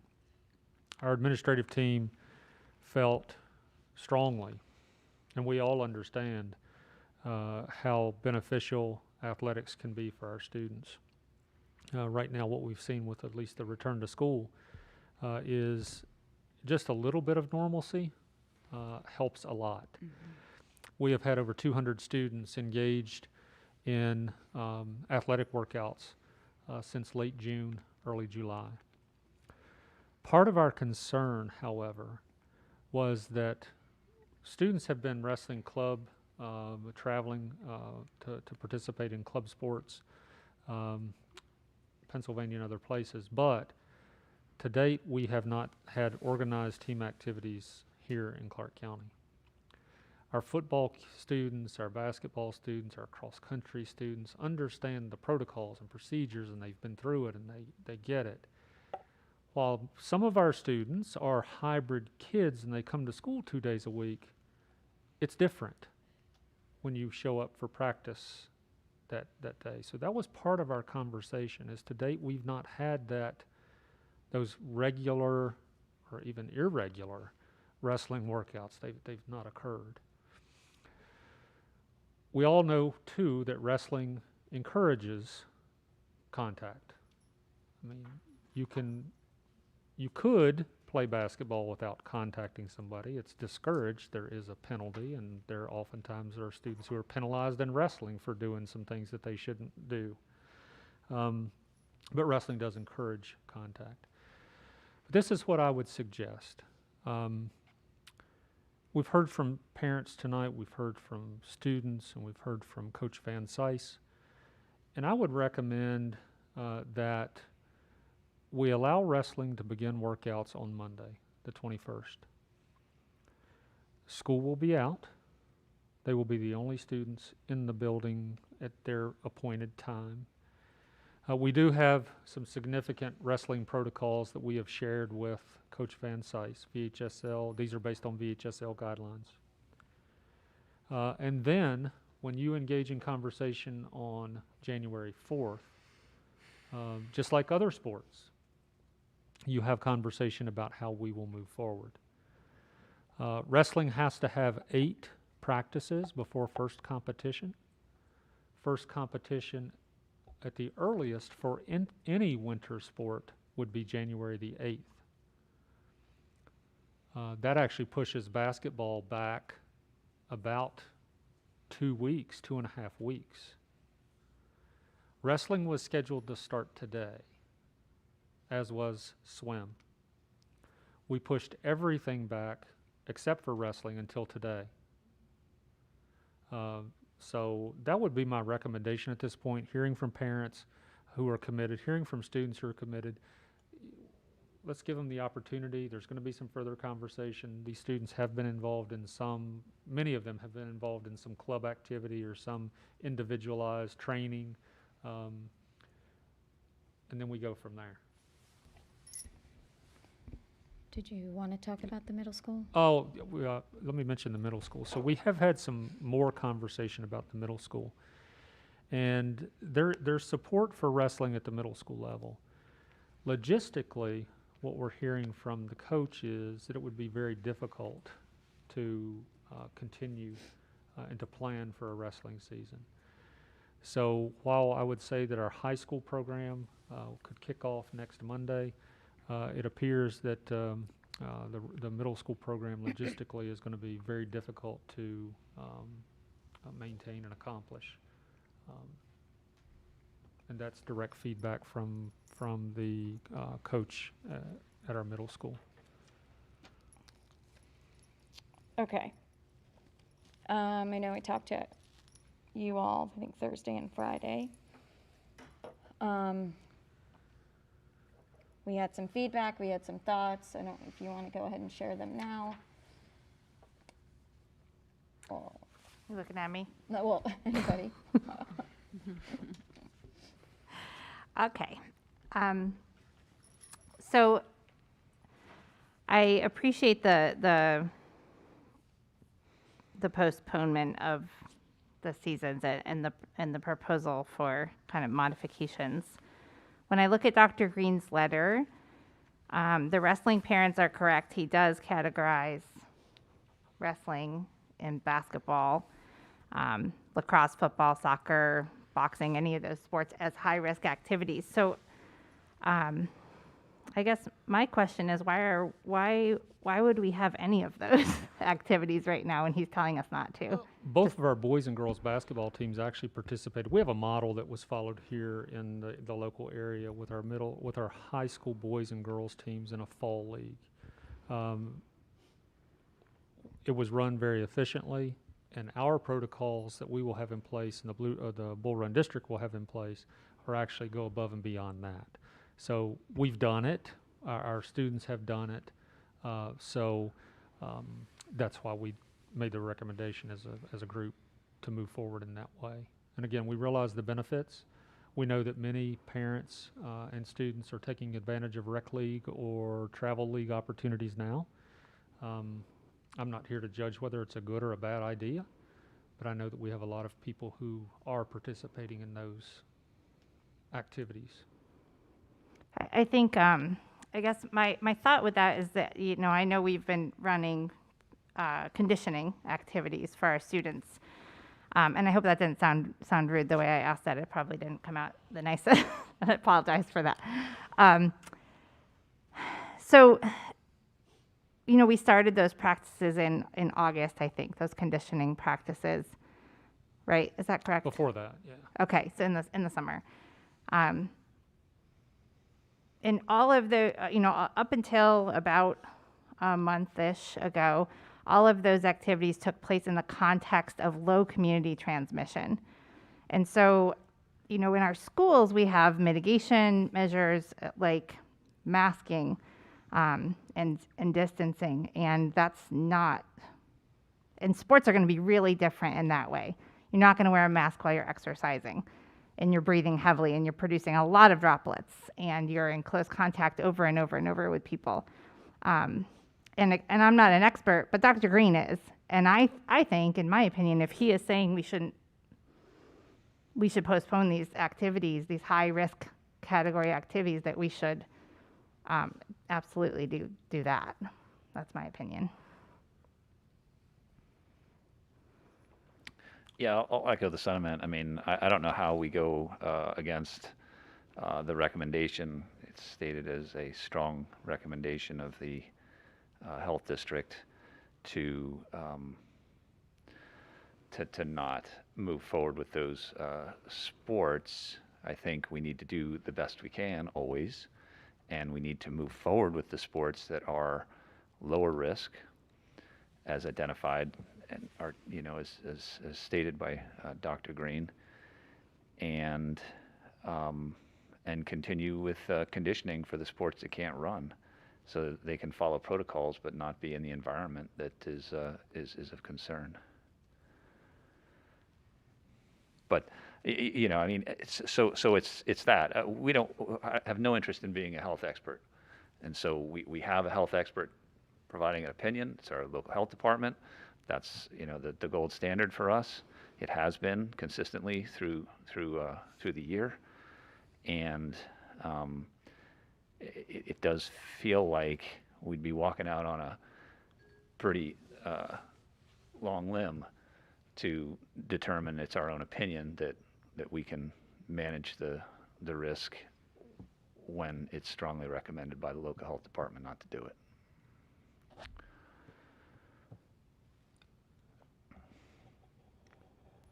Ms. Kerr-Hobart?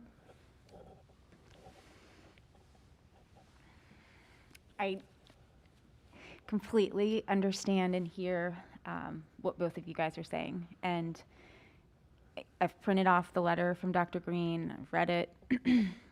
I have a student athlete who has participated in these activities with the basketball program since July or August. And it's been a lifesaver for him. Because up until that point in our family, my husband and I have very different views on contact with other people, and he had little to no contact with any of his friends other than through the Xbox. And so, this shouldn't be, it's not a personal decision for me, but it does, what I've seen through my family does weigh in on my viewpoint. And again, as Dr. Bishop said, they have the high school teams have played games, but you're right in saying that was at a point when there's a low transmission rate within our community and our surrounding communities, because it wasn't, it wasn't scrimmaging against Clarke County teams. It was going outside of Clarke County.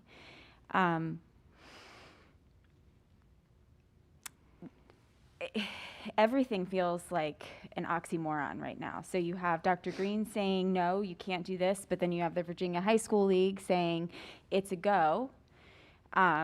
You have Dr. Green saying, no, don't do this, but then rec leagues are trying their best to continue on. Our basketball program is getting started in Clarke County. Wrestling has been going on. Soccer happened in some capacity in Clarke. So I understand the science. I understand what Dr. Green is saying. I understand the need to listen to the expert. But I just, this is just I'm in favor of athletics. I'm in favor of prolonging the start of us participating in competitions. But I think just the exercise with peers is essential. The only thing, nothing really changes in a lot of ways. If you say tonight, we're going to continue kind of doing what we've been doing, nothing really changes. Mm-hmm. The conversation on January 4th still has to occur, because that's more about the season. Okay. What's going to happen with the seasons, I should say seasons. I think basketball, there were 4 sports that were supposed to participate this winter. Swim, sideline cheerleading, boys and girls basketball. Sideline cheer, Mr. Childs has had significant conversation with the sideline cheer coach, and decided not to move forward with that. There are some significant things that they would have to do, mitigation strategies, stunning's discouraged, the distance between even the cheer team standing on the end of the court between the player that's taking the ball out of bounds, those kinds of things. Plus, the cheer team counts toward the spectator limit in a game.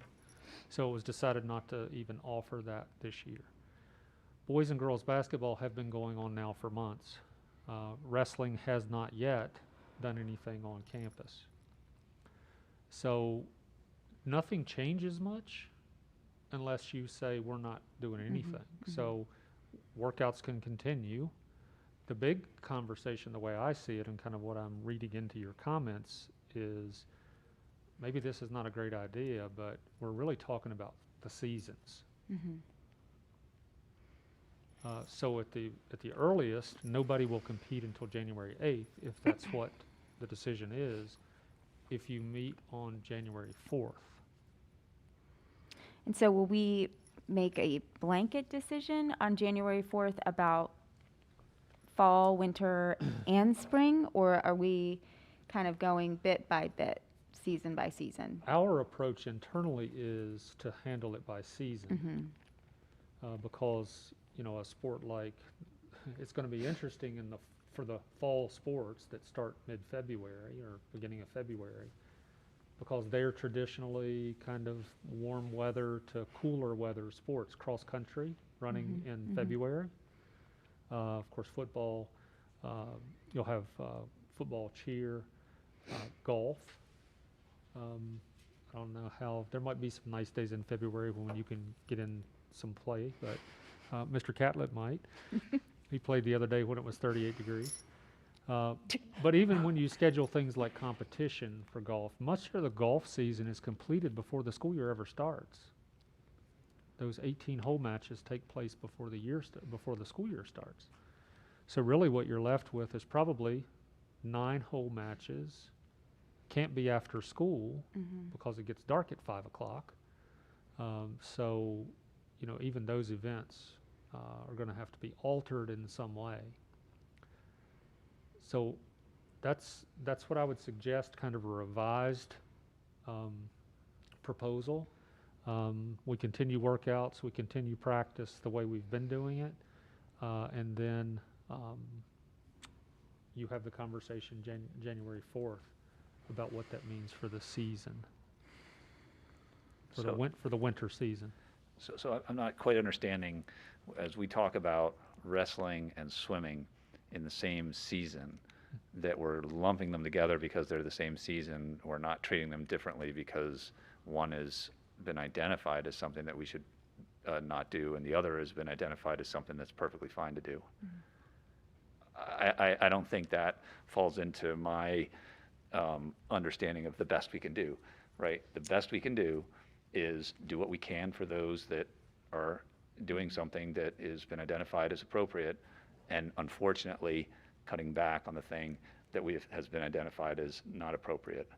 And so I think there's this middle way of, you know, doing what we can do, not saying, swimmers, you happen to be in a season with wrestlers, so you're done, and not saying, wrestlers, you happen to be in a season with swimmers, so it's a go, but saying, look, you know, these things are identified differently. They're different sports. They have different risk thresholds, and they need to be, you know, done differently this year. And that's a great point. And so what will be interesting, because we're not the only school board that's kind of kicking the can down the road and saying we're going to revisit this in early January, but what will be interesting will be to see, is there anyone to compete against, even if we decide to move forward with having a competitive season for any of the sports? Yeah, well, that's up to the other teams to decide. Right, We but I'm just have saying to, that yeah. my point is that we can make a decision one way or another, but there may not be anyone to compete against because other Championship? schools and so we'll just win the state championship and everything. We're going to be the last one standing. No, but it will be interesting to see what happens over the next few weeks in the other counties that form our district and what they decide.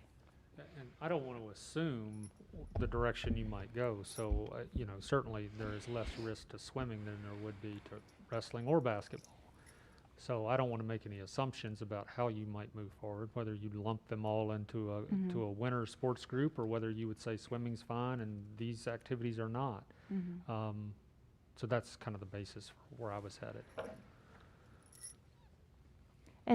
And just to clarify, after Dr. Green sent this letter, I don't know if you had any follow-up conversation with him specifically about sports, but it's not completely clear to me that he's talking about, is he making a distinction between practices and interscholastic competition, or is he just saying these activities, The activities. whether they're within our school community as a practice or not, we shouldn't The activities as a whole. as a whole? Yes, not playing, Page County versus Clarke County. He's talking about in general.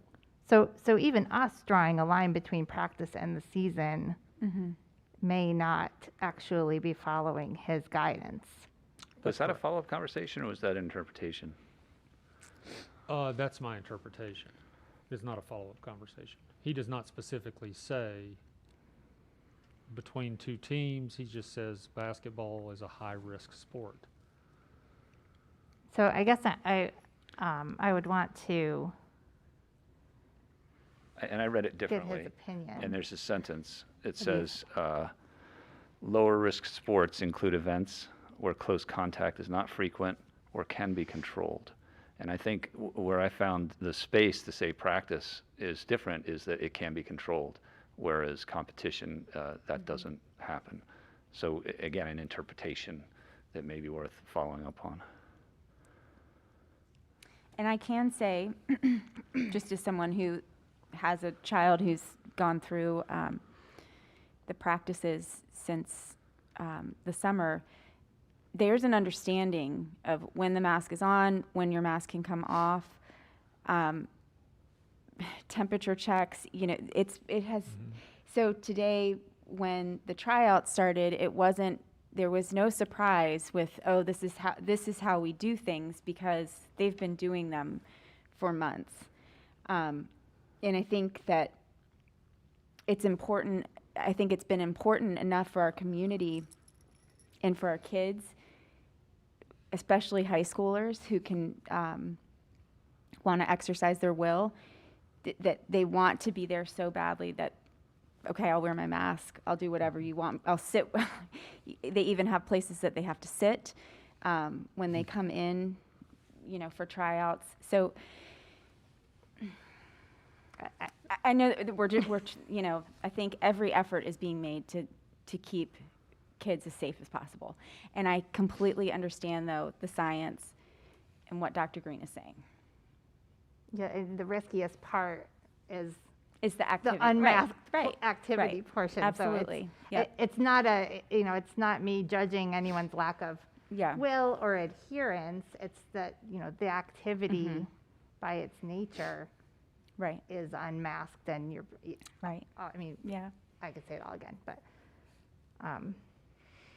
and I know there are rec leagues happening, and we can only control what we do as a school system. We don't have any decision-making say in what rec leagues are doing, but we do have an interest in, since we have decided to operate in a hybrid model, we have an interest in keep preserving that for all students who want to take advantage of it. And so it would be difficult for me to step outside the recommendation of Dr. Green into an area of higher risk for athletics that could potentially jeopardize school. That's where I struggle with this. And I'm live in a sports loving family who is very much missing their athletics right now. So I get it. And I know that it's a social outlet. I know that it's good for, health and all of that. I'm curious about the distinction between cheerleading and wrestling, because if athletic director Childs is recommending is he recommending that we do not do cheerleading, even if they're not on the sidelines, but they're just practicing? And No, they could still work out. There would be no cheer team, and that's not Mr. Child's recommendation. That is his. So let me clarify that. Okay, That's not yeah, Mr. thank Child you. saying no sideline cheer. I don't want anybody to think that. He has had extensive conversation with Mrs. Aston, or Miss Aston, who is the cheer coach, about that activity. I mean, if you read through the VHSL guidelines related to cheer, I mean, like everything else, it's different. So as they discuss this with, spectator limits and the other restrictions that are in place, it was just decided not to have the team. Cheer was practicing. I mean, Okay. they were having workouts outside at the football field, appropriately distanced, for, I don't know, probably a couple of months, a couple times a week. So no, they could still come together, they could work Okay. out, but there would be no official cheer team, and that's just a mutual decision between Mr. Childs and Ms. Aston. Okay, I misunderstood. Yeah. I was No, thinking no. that they were not allowed to practice, No. and wrestling was. That's Okay. correct. No, they could Got still it. work out. Okay. Anyone else before I talk? No, I don't. So we've referred to Dr. Green's letter a few times, and for anybody who's still watching, or we can put it in the minutes. I just want to refer to a couple points in the letter. So here's some excerpts, whatever. Here's some parts of it. In the interest of limiting the COVID case rate and subsequent spread to vulnerable populations, LFHD strongly recommends that schools and community organizations review their athletic programs and limit high-risk activities until community vaccination is well underway. High-risk activities are those resulting in close contact or spread of respiratory secretions. These include, but are not limited to, virtually any sport with two teams, opposing goals, and a ball or a puck. This includes basketball, lacrosse, football, soccer, or any kind of hockey. Any sport that requires close contact, such as wrestling, boxing, and contact martial arts. And then it goes on to talk about team sports and team parties and meals, etc.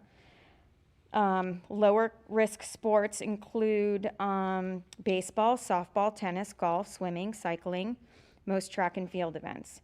And then again, it talks about transportation and some things.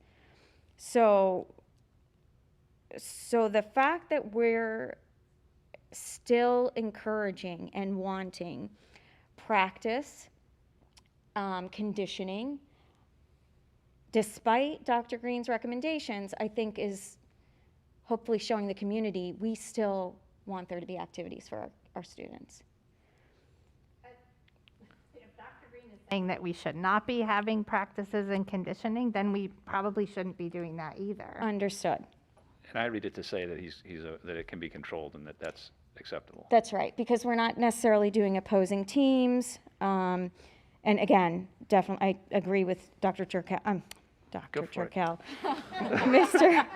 Mr. Turkel about us being able to control it in the way that we so choose. So I guess my point is that essentially,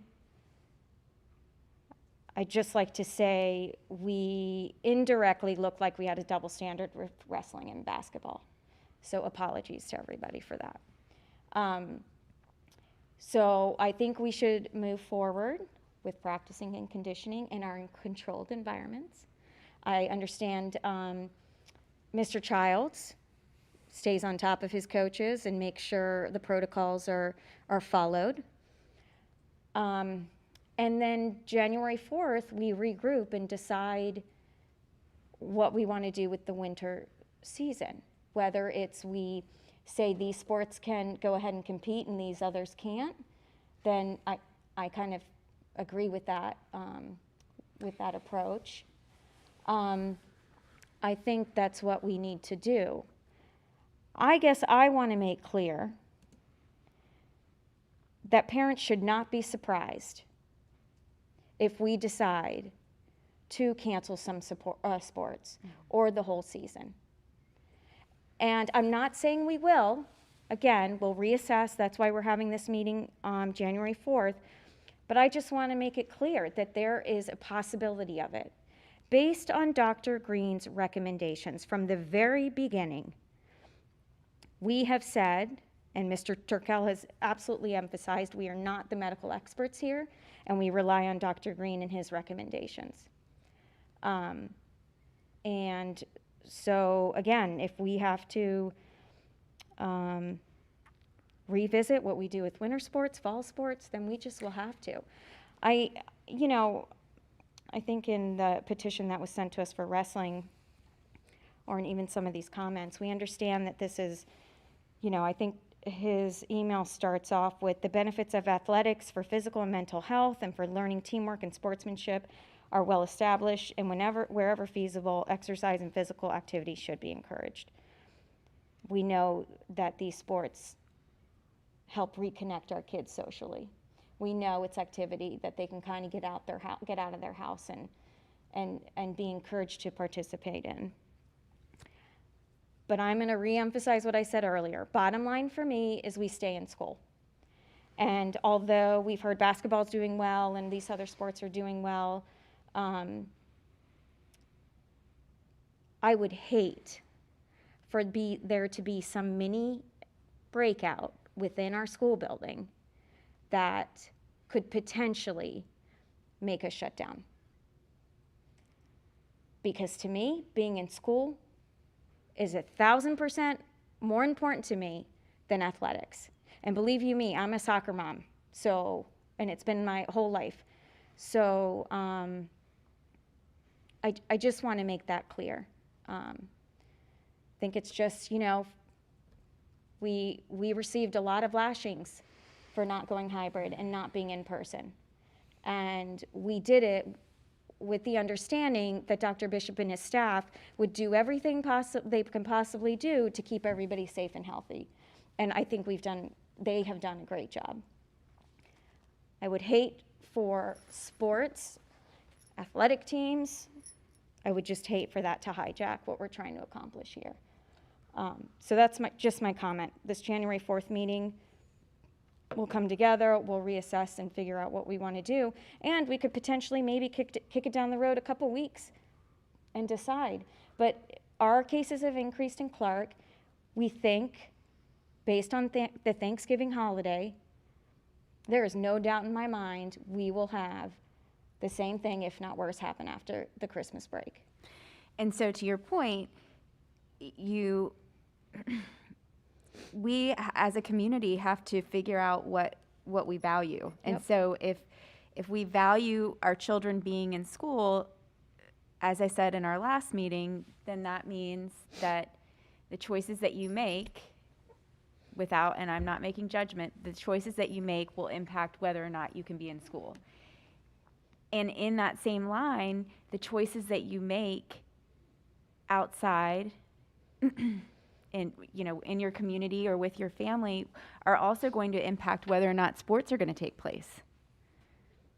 So if, there are large group gatherings that are more, that are very, very important to you to go to, and there's a risk of spread at those events, and our numbers skyrocket because of those things, that will impact our decision to move forward with sports, but then, and ultimately, with school.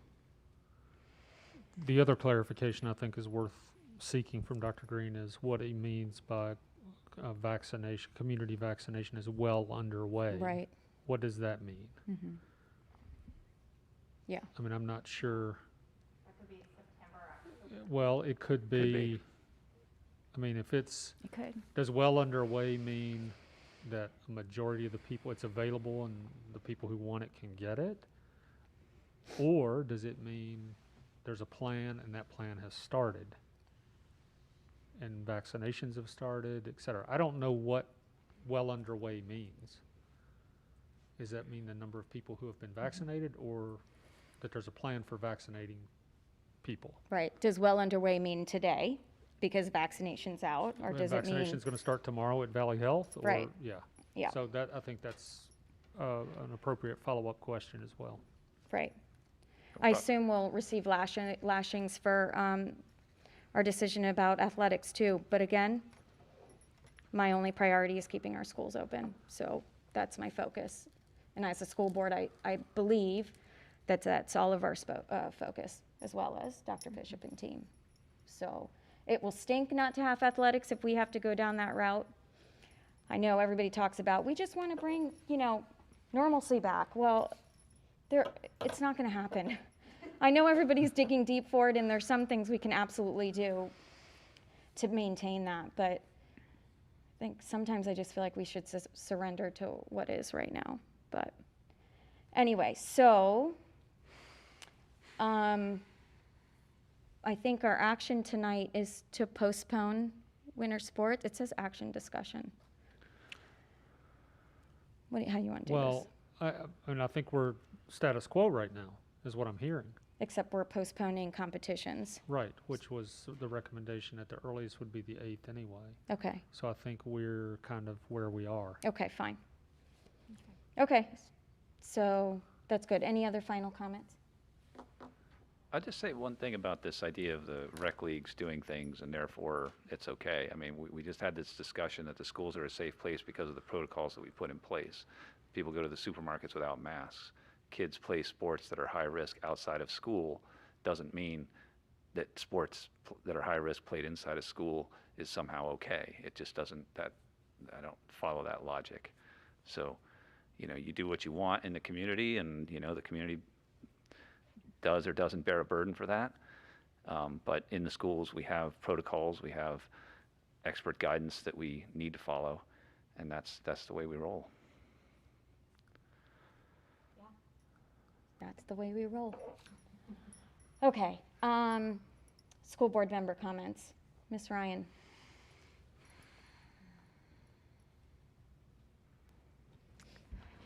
I'd like to just talk about a couple of the really positive things that I've seen teachers doing on their Twitter accounts lately. I saw that the 5th grade did Starbase, which I know last year my son absolutely loved, and they found a way to do it this year, which was really cool. And I've been also watching these virtual field trips at the Discovery Museum, and I just want to say, like, kudos to our staff for finding ways to make school still fun and interesting and providing novel experiences to our students under these really unusual circumstances. So I think I've seen some really creative things, and it makes me happy.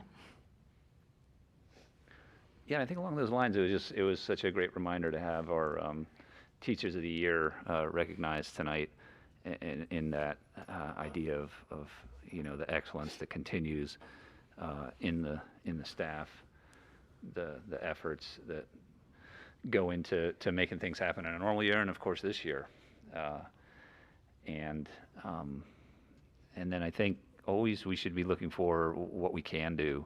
And and that's, you know, goes to sports, it goes to school, it goes to everything. What can we do to resist the temptation to all or nothing things, but look for the opportunity to do what we can for the maximum benefit of the students and staff. So that's it.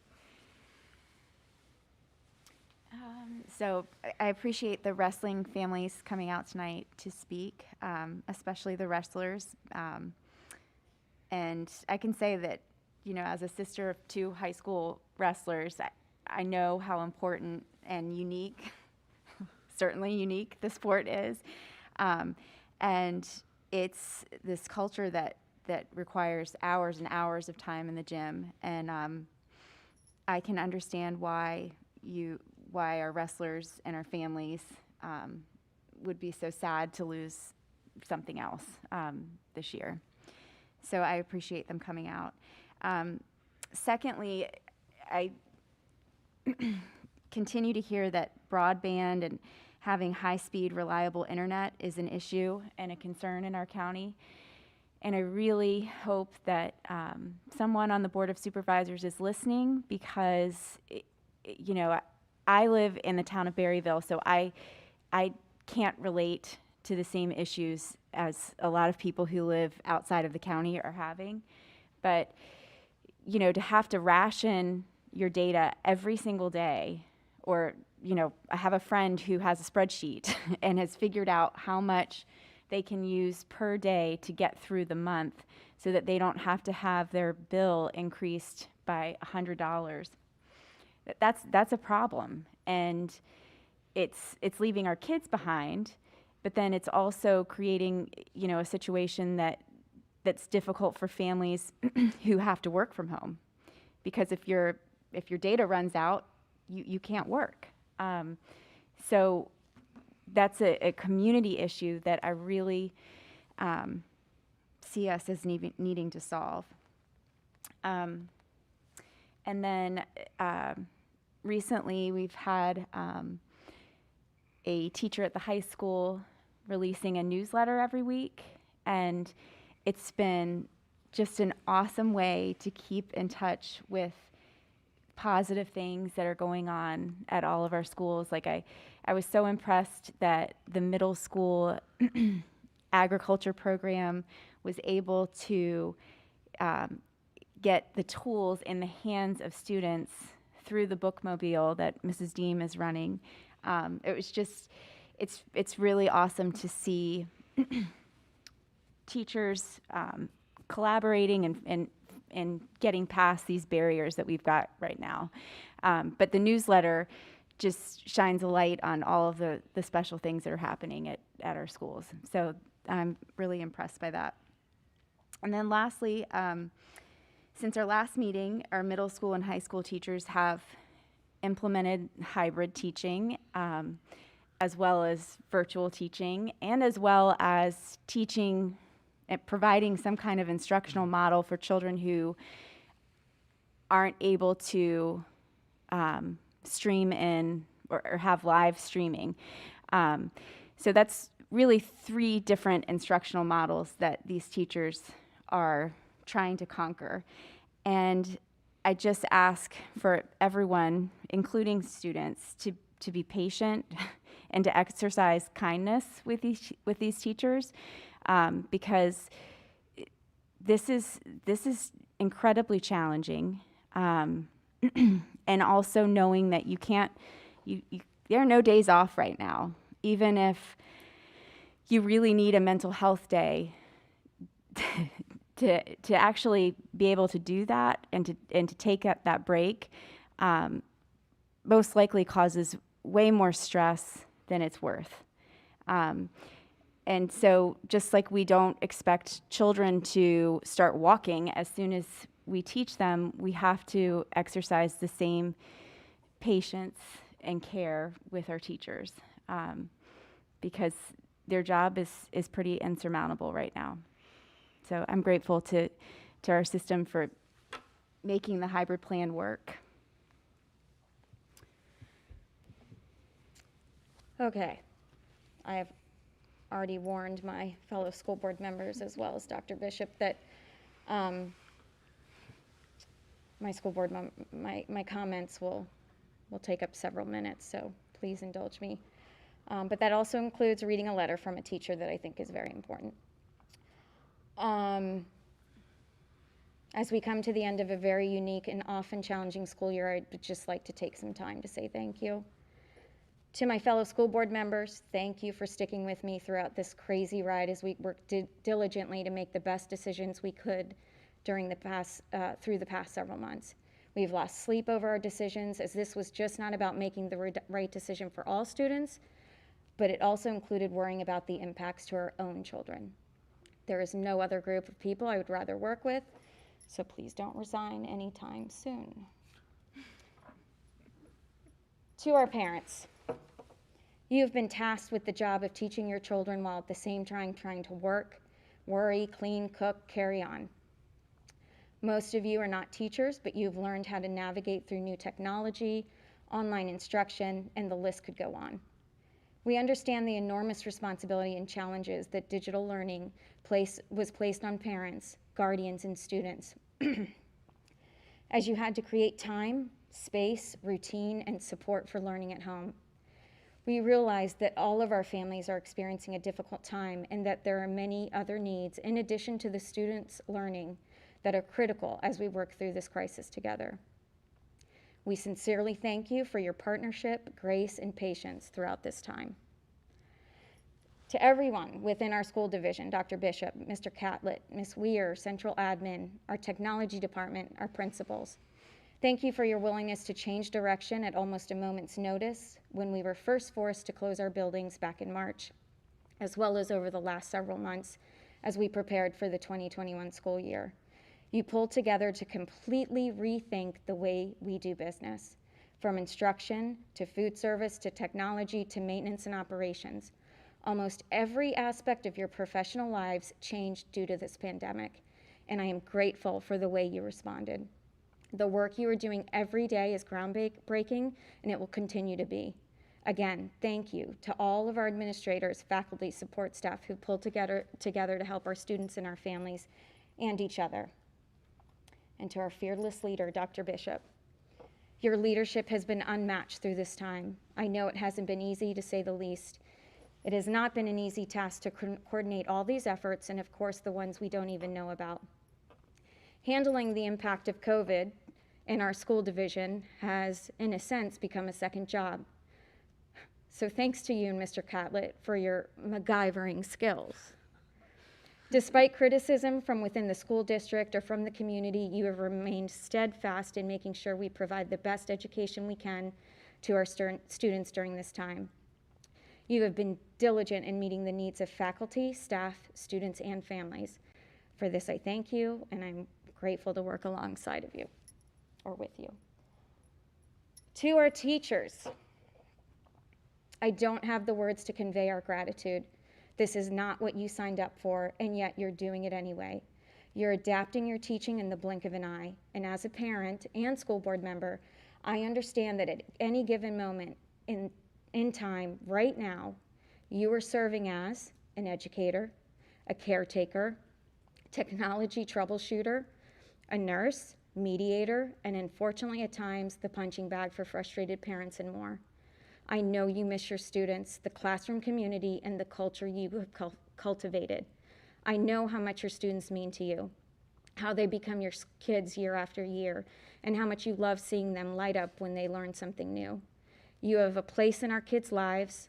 Nothing will ever take away the need for and value of the personal connections that are so vital to the work we do.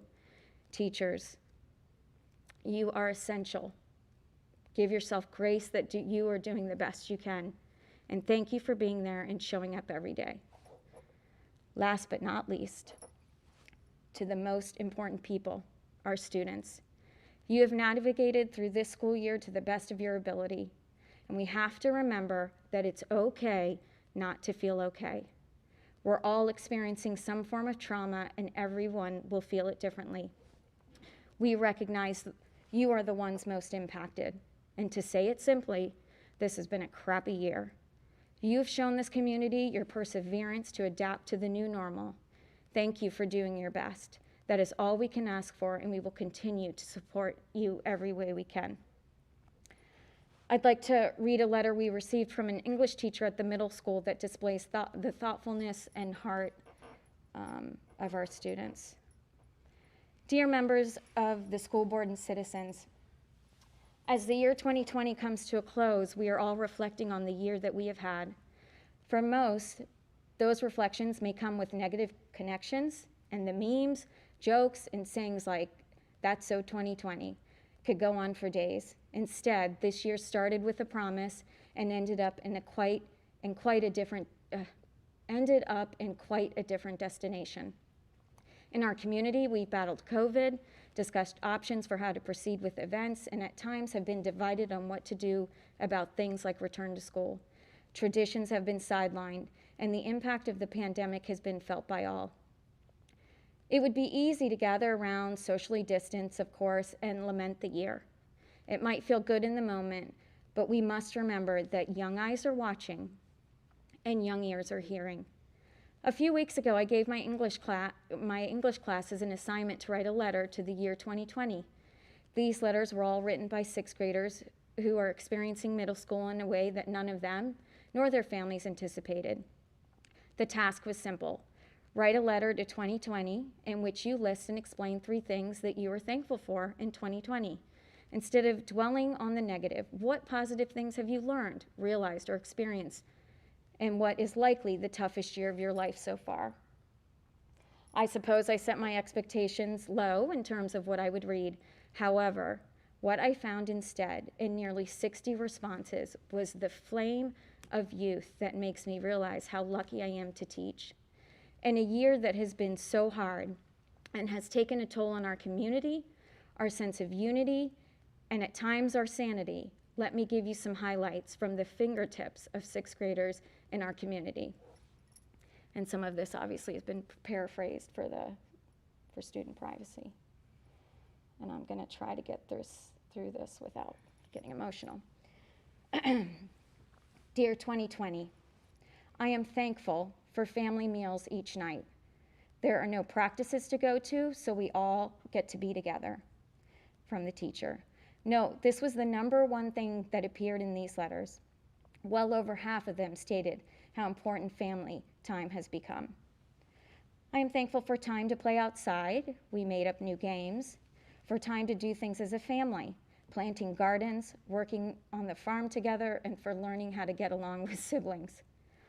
Thankful for time to play board games and cards. One response said it was the time to slow down, and that was nice. I'm thankful that my parents still have a job. This response came up many times, and some students cited examples of families they knew of who were not so fortunate. I'm thankful for first responders. Thankful that I now understand some of the important issues in our world and America. Thankful for virtual learning. And an equal number of students indicated they were just as thankful for returning to school. In general, there seemed to be a new appreciation for school. I am thankful that I have enough food to eat. I am thankful for new friends. This is from the teacher. Students noted that being out of school pulled them away from their typical friends and caused them to appreciate the ones that were close to them in a way they had not before. Some students even mentioned how they started to become friends with others who were not like them. Stereotypes and walls seemed to have been breached. I am thankful that I had the time to find me. I had time to find out what I like. I'm thankful for change. I was able to try new things. I'm thankful for the things I took for granted before. I'm thankful for my pets, for time to relax instead of being in all activities. This came up several times as well. And I'm thankful. Before I only played video games, and now I get to create things. There are many more that could be added, but these were among the most frequently cited and noted by students. So as leaders and influencers, let us take note. Our students are watching and they are listening. Sometimes, however, let us take a back seat. Our students are leading and giving voice to their experiences, and we have so much to learn from them. It is my hope that as we end the calendar year, we will see the negative for what it is, but that we will also take a lesson or two from these students and realize that all is not lost. The future is bright with hope and passion for life, and it is time that we resolve ourselves to really, truly live. Thank you all so much for your support of our students and learning and teaching. The teacher didn't want to be named. I thought it was important to end on that note, especially at the end of the year. The last few months have not been what any of us planned for. They have challenged us and offered us new opportunities every single day. Together, we have responded to the best of our ability and in the best interest of our students. I can think of no better example of what it means to be Clarke strong. And for that, I am beyond grateful to all of you. Wishing you a Merry Christmas, Happy Holidays, and Happy New Year.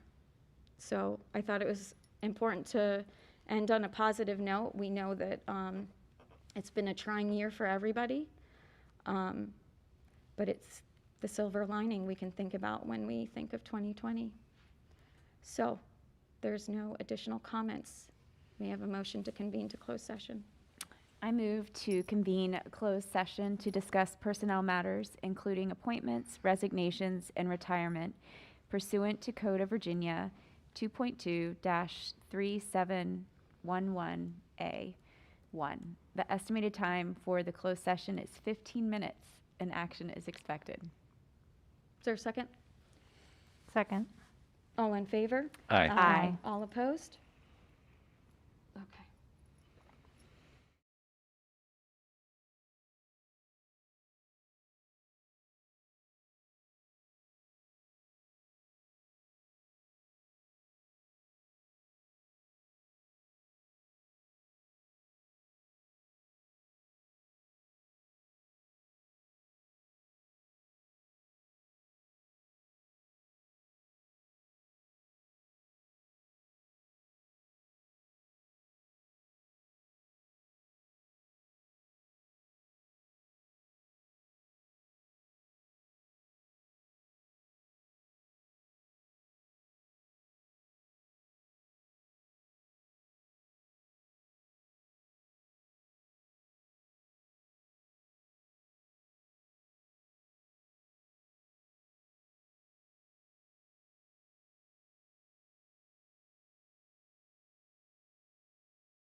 Are we ready?